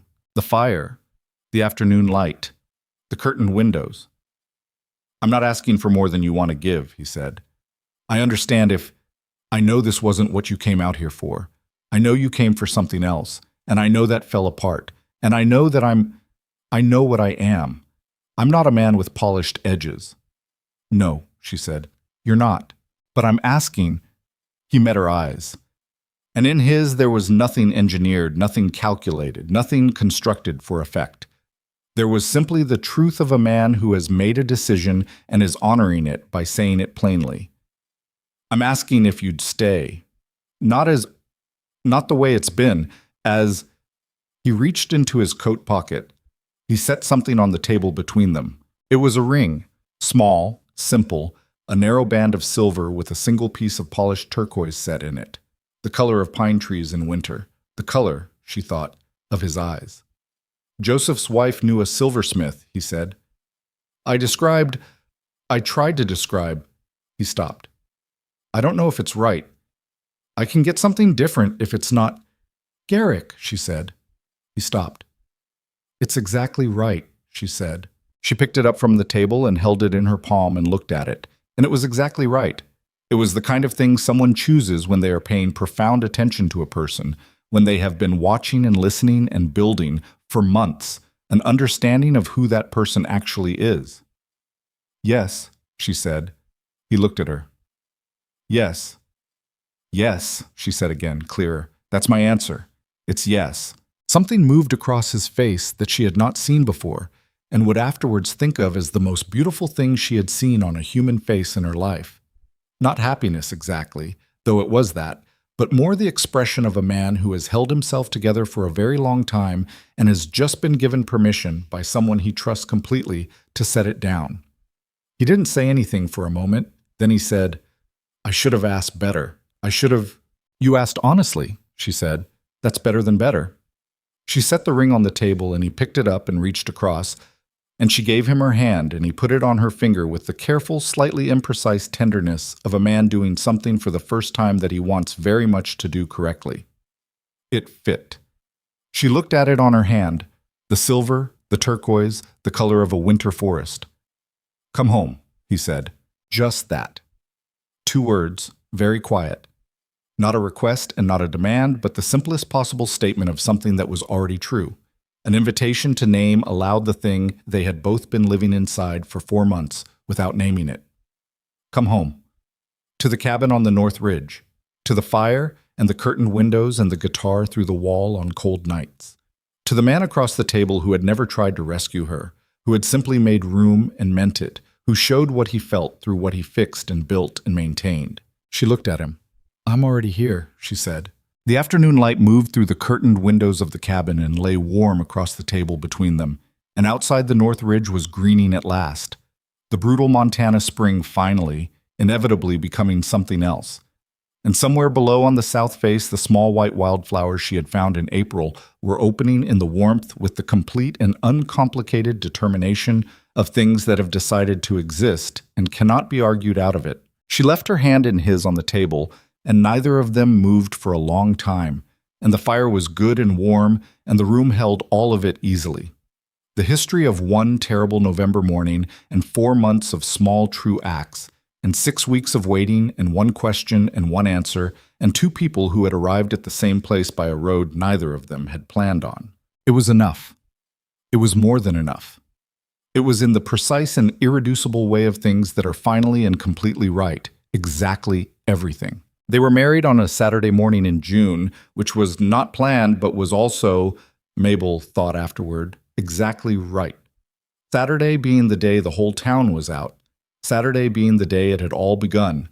That first Saturday in November when she had stood on the frozen main street of Coldwater Creek with her carpet bag and her $11 and been told, in front of everyone, that she wasn't worth keeping. It was Mrs. Faulkner who suggested the timing, in her characteristically indirect way, leaving a note for Mabel on the desk at the schoolhouse that said only, "The Justice of the Peace is in town Saturdays through the end of June." Mabel had read it twice, understood it completely, and brought it home to Garrick that evening. He read it, set it on the table, looked at her. "Saturday, then," he said. "If you want," she said.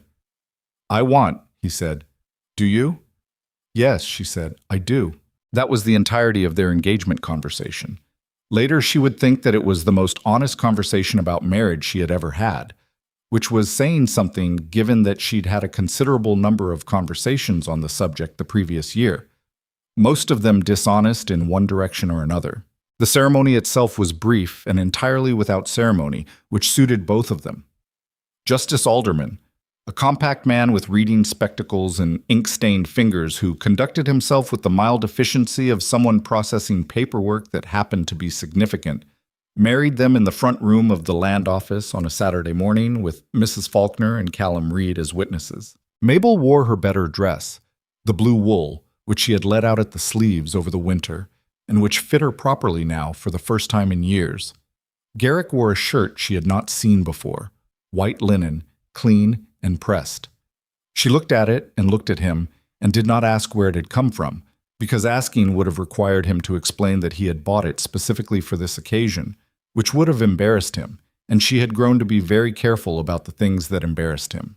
The ring on her finger was turquoise and silver, and when Justice Alderman asked the words he was required to ask, She said yes, the same way she had been saying yes to things for 7 months, without performance, without hesitation, meaning every syllable.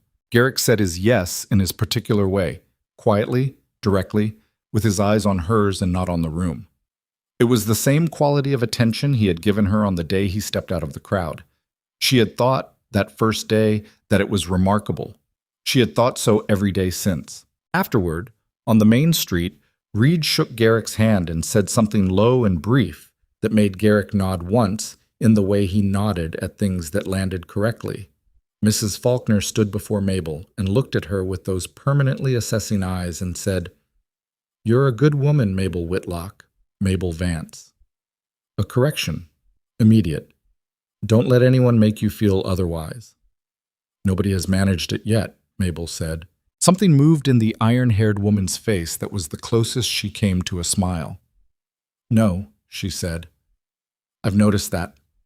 Clara from the general store appeared with a small paper parcel of sugar candy, which she pressed into Mabel's hands without comment and retreated before anything emotional could happen, which was entirely consistent with everything Mabel had observed about Clara's character. Agnes Whitmore was crying, quietly, in the way of women who cry at weddings out of something more complicated than simple happiness, some mixture of joy and recognition and the particular bittersweetness of seeing someone else arrive at a thing that they themselves understand the value of. Her husband stood beside her looking slightly uncomfortable with the whole enterprise, which Mabel also understood. Thomas, who had apparently told his mother he was going to the livery stable, appeared from somewhere with hay in his hair and an expression of complete innocence that fooled no one. "Are you married now?" he demanded of Mabel. "I am," she said. "To him?" He pointed at Garrick with the blunt directness of a 9-year-old. "To him," she said. Thomas looked at Garrick with the serious, evaluating gaze he typically reserved for particularly interesting questions. "Do you know why rivers bend?" he said. Garrick looked at the boy, then at Mabel, then back at Thomas. "Tell me," he said. Thomas began to explain at considerable length, while Agnes made mortified sounds and attempted to pull him away. Garrick listened with the same attentiveness he gave everything, and Mabel stood on the main street of Coldwater Creek in her blue wool dress with the ring on her finger and watched her husband listen to a 9-year-old boy explain hydrology, and felt something warm and completely unglamorous and entirely real move through her chest. This was not the life she had imagined for herself in Ohio. It was not what she had been promised, or what she had planned, or what she would have chosen if someone had laid out the options cleanly and let her pick. It was messier than that, and harder, and it had required more of her than she had known she had to give. It was also, without question, the right one. The summer on the North Ridge was nothing like what she had expected, partly because she had stopped expecting things in the old way, the way that required the future to conform to a plan, and partly because the summer itself refused to be predicted. June was wet and cold, the kind of weather that makes you doubt the premise of seasons, and the garden she had put in behind the cabin. A modest thing, potatoes and squash and a row of onions, and some herbs she'd started from seed in March, drowned twice before she rebuilt the drainage with Garrick's help, and a considerable amount of cursing on both their parts. It was the cursing that surprised her, in retrospect. Not that she cursed, she had always had a vocabulary that her father had frowned upon, developed in the years of managing a farm alone, but that she cursed in front of Garrick without thinking, and that Garrick, instead of reacting to it, simply added his own assessment of the drainage situation in language equally specific and equally colorful, and they stood knee-deep in mud together and addressed the problem, and the garden survived. She would remember that afternoon for a long time. Not for any grand reason, just because it was the first moment she felt fully herself in front of him, not her best self, not her capable self, not the woman who held herself together with particular dignity under difficult circumstances, just herself, muddy and frustrated and saying exactly what she thought. He had looked at her after they finally got the drainage sorted, both of them filthy and spent, and said, "You're stronger than you look." "I know," she said. "I didn't mean it as a compliment," he said. "I meant it as a fact." "I know that too," she said. He handed her a rag for her hands. She took it, and that, she thought, was probably the closest either of them had come to talking about what had been between them from the beginning, the thing they had recognized in each other on that first day, before they had words for it.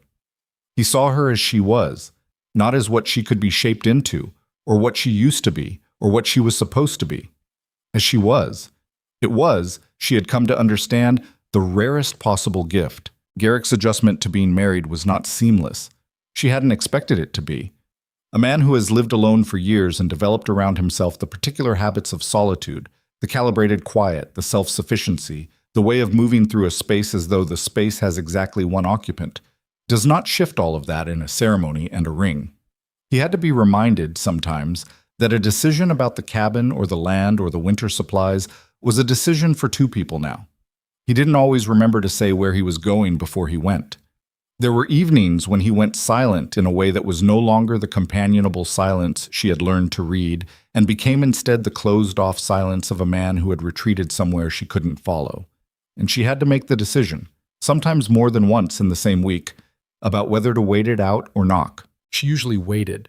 Sometimes she knocked. She was learning which was which. "You went somewhere last night," she said to him one morning, setting coffee in front of him. He looked at the coffee. "Yes." "You don't have to tell me where," she said, "but I'm not going to pretend I didn't notice." A pause. He wrapped his hands around the cup. "I was thinking about my father," he said. "He died in February, 6 years ago. February is difficult."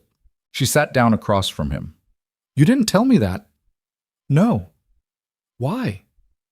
He was quiet for a moment, in the specific way of a man searching for an honest answer rather than a convenient one. "Because I've been carrying it alone for 6 years," he said finally, "and I haven't figured out yet how to carry it any other way." She looked at him, at the cup in his hands, the careful hold on it. "You don't have to figure it out right now," she said, "but I'm here when you do." He looked at her. Something in his face shifted, not relief exactly, more like the slow recognition that a thing he had believed would cost him something might not cost as much as he feared.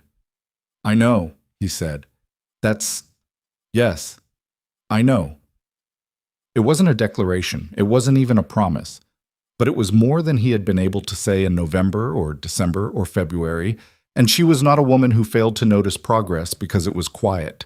The cabin grew around them, not physically. It was the same building, same logs, same steep-pitched roof, but in the way a place grows when two people inhabit it honestly.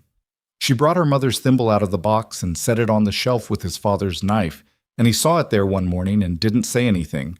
But that evening he played the guitar for the first time with the door to his room open rather than closed, and she sat by the fire and listened without pretending not to. And he played for an hour, the old slow things and some she hadn't heard before, and when he stopped she said, "What was the last one?" And he said, "Something Joseph used to sing when we were boys." And she said, "Will you play it again?" And he did. The schoolhouse changed too, over that first summer and into the fall. The county came through on Mrs. Faulkner's letter. The promised funding, enough to build a proper second room and hire a second teacher, which meant more students, which meant children from the outlying ranches who had not been coming because the distance was too great for half a day's schooling. Mabel organized the expansion with the same methodical energy she brought to everything, and by September the new room was finished, and a young teacher named Henry Burke had arrived from back east with a case of books and an expression of mild terror that Mabel recognized from the inside. She took him to supper on his first night and told him, plainly, what he needed to know. Which families were difficult and why, which children learned quickly and which needed patience and which needed something nobody had given them yet, and she was still trying to figure out how Mrs. Faulkner communicated approval and what it looked like versus disapproval, and how cold it was going to get, and that he needed better boots than the ones he'd arrived in. He wrote home to his mother that night and said he'd met a woman who reminded him that competence was a kind of kindness. His mother wrote back asking if he was courting her. He wrote back explaining that she was married and that her husband was a mountain trapper who was considerably larger than himself, which settled the matter. The town of Coldwater Creek is a small place, and small places have long memories, but they are not always the memories people expect. By the first anniversary of Mabel's arrival, the story of the November Saturday had passed through its various stages, the scandal, the gossip, the reassessment, the revision, and had arrived at something closer to myth. Not a dramatic myth, a quiet one, the kind a community tells itself about its own character, about the kind of people it contains and the kind of place it is. The story went like this. A woman came from back east and was publicly humiliated, and the town was silent. And one man spoke, and that man turned out to be the best of them, and the woman turned out to be the kind of woman who builds things rather than breaks under them. And together they made something on the North Ridge that the town was quietly proud of, without entirely knowing how to say so. The story, like most myths, was not entirely accurate, but it was true in the ways that mattered. Edmund Hargrove's name came up less and less. He had not returned to Coldwater Creek, had relocated, she heard eventually through the particular telegraph of small-town information, to somewhere in Wyoming. She heard this and felt nothing particular about it, which was its own kind of information. The wound he had made in her was real. She would not pretend otherwise, would not round it down to a minor inconvenience or a lesson cheerfully learned. He had humiliated her. He had brought her 3,000 miles on a promise he never intended to keep, and he had done it in front of witnesses. And it had been cruel in the specific way that thoughtless things are cruel, which is to say, without malice but without care, which is sometimes the same as malice from the inside. But it had put her on the North Ridge. It had put her in the cabin. It had put her across the table from Garrick Vance on a November morning when the whole world had narrowed to an $11 question of what to do next. She did not thank Edmund Hargrove for this, even silently, even ironically. She refused to grant him that. What she thought instead, on the rare occasions she thought of him at all, was that her life had required a door to be closed badly before she could find the one that opened correctly, and that this was not poetic justice or meant to be or any of those tidy constructions. It was just how it happened, random and costly, and ultimately in her favor, and she would hold on to the latter without forgetting the former. The autumn of that first married year was when Garrick finally talked about it. They were on the south face of the ridge in the early evening, the sky going from gold to copper, the aspens doing what aspens do in fall in Montana, which has become unreasonably, almost offensively, beautiful. She was checking a snare he had set the day before. He was sitting on a granite rock nearby, doing nothing in particular, which he had come to recognize as the posture in which his most honest thoughts arrived. "I was engaged once," he said, "before I came to this ridge." She kept her hands on the snare, let the silence be whatever it needed to be. "Her name was Catherine," he said. "She died. Fever, the winter of '78. A pause. "We were going to be married in the spring." She set down the snare and turned to look at him. He was looking at the valley below, the long view he had had from this ridge for years. "I'm sorry," she said. Not as a phrase, as a fact. "I came up here after," he said. "The cabin was already here, somebody's old claim. I told myself it was temporary." A pause. 7 years is not temporary." "No," she said. "It's not." He looked at her then. The copper light was on his face, and he looked older in it, and also more himself, the way honest light tends to work on people. "I want you to know that," he said. "Not because it changes anything, but because you should know the whole of what you married." She thought about this, about Catherine, a woman she would never know who had been loved by this man and lost, and whose loss had driven him up a mountain for 7 years and made him into the person who had stepped out of a crowd on a November Saturday when no one else would. "Thank you for telling me," she said. He nodded. She went back to the snare. After a moment she said without looking up, "I came out here to marry a man for sensible reasons. I was 26 and I thought love was a thing you arrived at after you had arranged everything else correctly." A pause. "I was wrong about that." "What did you think love was?" he said. She considered. "A conclusion," she said. "Something that happened after you'd done the practical work." "And now?" She looked at the snare in her hands, at the ring on her finger, turquoise and silver, at the valley below with its aspens gone gold. "Now I think it's more like the practical work itself," she said. "The actual doing of it, the showing up, the fixing the drainage when it fails and not making it into something larger than drainage." She paused. "I think it might just be paying attention, consistently, for a long time." He was quiet for a moment. "That's the most unromantic definition of love I've ever heard," he said. "Yes," she said. "I think that's why it's right." She heard him make the sound that was not quite a laugh, but had all the warmth of one, and she smiled at the snare in her hands, and the evening moved over them, and the valley below held all its old and patient beauty, and they were two imperfect people sitting in the middle of it, having a conversation that was perhaps the most honest conversation either of them had ever had about a subject that most people dress up in language too large to actually live inside. Winter came again. The second winter on the North Ridge was different from the first in every specific way, and identical in the ones that mattered. The cold, the work, the long evenings by the fire. But where the first winter had been the careful, provisional life of two strangers learning to occupy the same space without damaging each other, this one was something else. Settled. Not without friction. They argued about the woodpile once, a ridiculous argument about stacking method that was not really about stacking method, and it took 2 days and a supper made in pointed silence before they talked it through properly, but settled in the way of a foundation that has been tested and held. Settled in the way of people who have stopped pretending and are living in the actual thing. She gave him a book for Christmas, the Frontier Poetry volume, the one with the worn binding and his handwriting in the margins. She had found a bookbinder in Helena through Mrs. Faulkner's connections and sent it down in October, and it came back in December with a new spine, the cover reattached, the whole thing cleaned and stabilized and lasting another 50 years at least. He opened it on Christmas morning and was quiet for a long time. "You sent it away," he said. "In October," she said. "I was afraid you'd notice it was missing." "I did notice," he said. "I thought I'd lost it." "You looked for it?" He looked at her. "Every day," he said. She felt that land.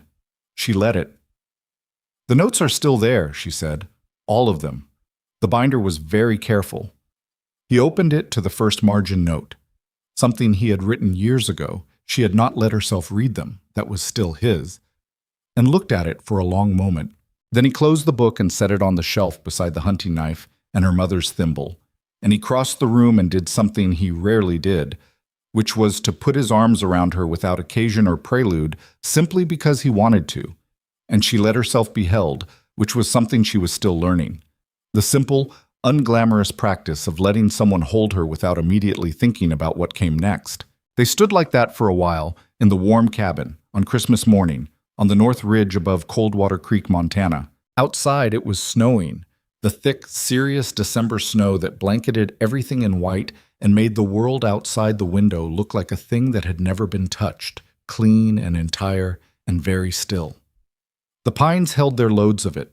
The barn below the cabin was a white shape in the white air. The trail down to town was gone entirely, swallowed up, and they were alone on the ridge the way they had been alone on that first morning when she had walked up from the street below with a carpet bag and no plan and a stranger's offer and nothing left to lose. She was not that woman anymore. She was the same woman, the same practicality, the same capacity for stubbornness, the same voice that said things plainly and meant them, but also not the same. You cannot live through the things she had lived through in the past year and remain unchanged by them. The humiliation had changed her. The loneliness before that, the long Ohio solitude, had changed her. The cabin had changed her, and Garrick had changed her, and the children at the school, and Mrs. Faulkner's careful, indirect forms of approval, and Thomas's questions about rivers and the sound of guitar strings through a wall on winter nights. All of it had changed her, was still changing her, would go on changing her in ways she wouldn't fully understand for years. That was not a failure. That was what living actually was, if you were paying attention. In February, on the anniversary of his father's death, Garrick went quiet in the way he went quiet. She gave him the morning. By afternoon, she made tea. She had learned over the year that tea was the right gesture for his particular variety of grief, coffee being too ordinary and food too much, and set it on the table and sat across from him, and he looked at the tea and said, "He would have liked you." "Tell me about him," she said. So he did. He talked for a long time about a man she would never meet, a surveyor from Pennsylvania who had come west young and stayed west old, who had been exacting and impatient and occasionally very funny, and who had taught his sons to build things that lasted even when the building was hard. He talked until the tea went cold and the afternoon went dark, and she listened the whole time. And when he was done, he looked at her with the expression of a man who has put something down that he has been carrying too long. "Thank you," he said. "Thank you for telling me," she said. He reached across the table and covered her hand with his. the way she had once put her hand in his for a ring and held it there in the cold blue dusk of a February afternoon. This was love, she thought. Not the arrangement she had planned in Ohio, not the practical contract, the sensible matching of compatible parties. This, the cold tea, and the telling of a dead man's story, and a hand across a table, and the choice, made daily and without fanfare, to be fully present to another person in the specific, unrepeatable reality of who they actually were. It was harder than what she had planned. It required more of her, cost more, gave back in currencies she hadn't known to value. It was also, and this she held as a plain fact, the truest thing in her life. The spring came. Another spring. The creek ran loud with melt, and the aspens leafed in green so bright it almost hurt to look at, and the garden behind the cabin, rebuilt now, the drainage properly engineered, twice the size of the first year's modest attempt, went into the ground in April and came up strong. On the first warm evening in May, she was sitting on the porch steps when she heard it. The guitar, but different. Outside the cabin, not through a wall, not filtered through distance and wood. Garrick had brought it onto the porch and was sitting in the chair behind her and playing the way a person plays when they are not performing, when the music is just a way of being in a place, and the evening air carried it down the ridge and into the valley below. She leaned back against the porch post. The mountains were enormous and permanent in the last light, the same mountains that had looked so indifferent when she first saw them from the wagon, and they still were indifferent. They were mountains. They did not care about any of this. But she had stopped needing them to care. She had stopped needing the world to arrange itself in confirmation of her choices. She knew what she was standing on. She knew what she had built. Below, in the valley, Coldwater Creek was going about its Saturday evening in the small, specific ways of small mountain towns. The lanterns would be coming on in the windows. Mrs. Faulkner would be correcting papers at her kitchen table. Thomas would be tormenting his mother with questions. Callum Reed would be doing whatever Callum Reed did on a Saturday evening, and Clara would be closing the store, and Agnes Whitmore would be setting her table, and all of it would be going on. That ordinary, irreplaceable, unglamorous life of a community going about its business. And she was part of it now. Not a visitor. Not a scandal. Not the woman who arrived with nowhere to go. Part of it, real and permanent, the way the cabin on the ridge had become part of the landscape. The guitar played on in the warm evening air. She thought about the woman on the wagon, Mabel Whitlock, with her carpetbag and her $11 and her careful hope that a sensible decision would carry her to a sensible life. She thought about that woman with something that was not quite pity and not quite affection, but was some combination of both. The feeling you have for your own younger self when you are far enough from her to see her whole. She had wanted a life that made sense on paper. She had wanted to do the right thing in the right order and arrive somewhere stable. She had wanted, if she was completely honest, to be chosen. To be someone a man found sufficient, found worth keeping, found equal to the promise made. What she had gotten was considerably messier and considerably better.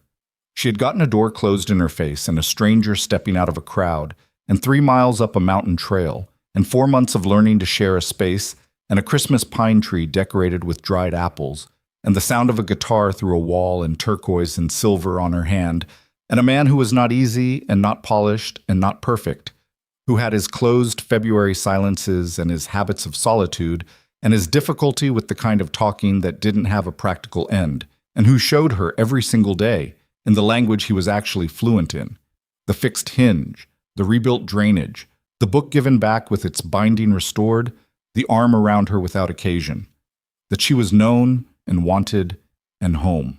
She was not where she had planned to be. She had stopped being grateful for that distinction and started simply being in the life she had, which is the most difficult and most necessary thing a person can learn to do. Behind her, the guitar found a melody she recognized, the song Joseph used to sing, the one Garrick had played for the first time with his door open. She had heard it enough times now that she knew the shape of it, knew where it went and where it turned, knew the way he phrased the middle part differently when he was in a good mood versus a tired one. Tonight, he phrased it like a man who is in the place he belongs. The stars were coming out above the ridge. Not the false temporary thaw of February, not the brutal cold of the first December. Just a spring night in the mountains, cooling gently, the sky going from blue to navy to the deep black that showed the stars at their most honest, uncountable, and permanent and burning the same as they had burned for 10,000 years before anyone stood on this ridge and looked up at them. She looked up at them. Somewhere in the valley, a coyote called once, long, and went quiet. The guitar played on. Mabel Vance sat on the steps of the cabin that was hers and listened to the music that had been coming through a wall since November. Outside the wall now, out in the open air, as things that are real eventually must be. And she was not searching for anything. She was not planning. She was not managing expectations or calculating odds or holding herself together through acts of will. She was simply here, on this ridge, in this life. And the frontier, indifferent and vast and magnificent, held all of it without effort, the way it had always held everything. The grief and the beginning, the cruelty and the repair, the small true acts of people finding their way to each other in the cold dark and choosing every morning to stay.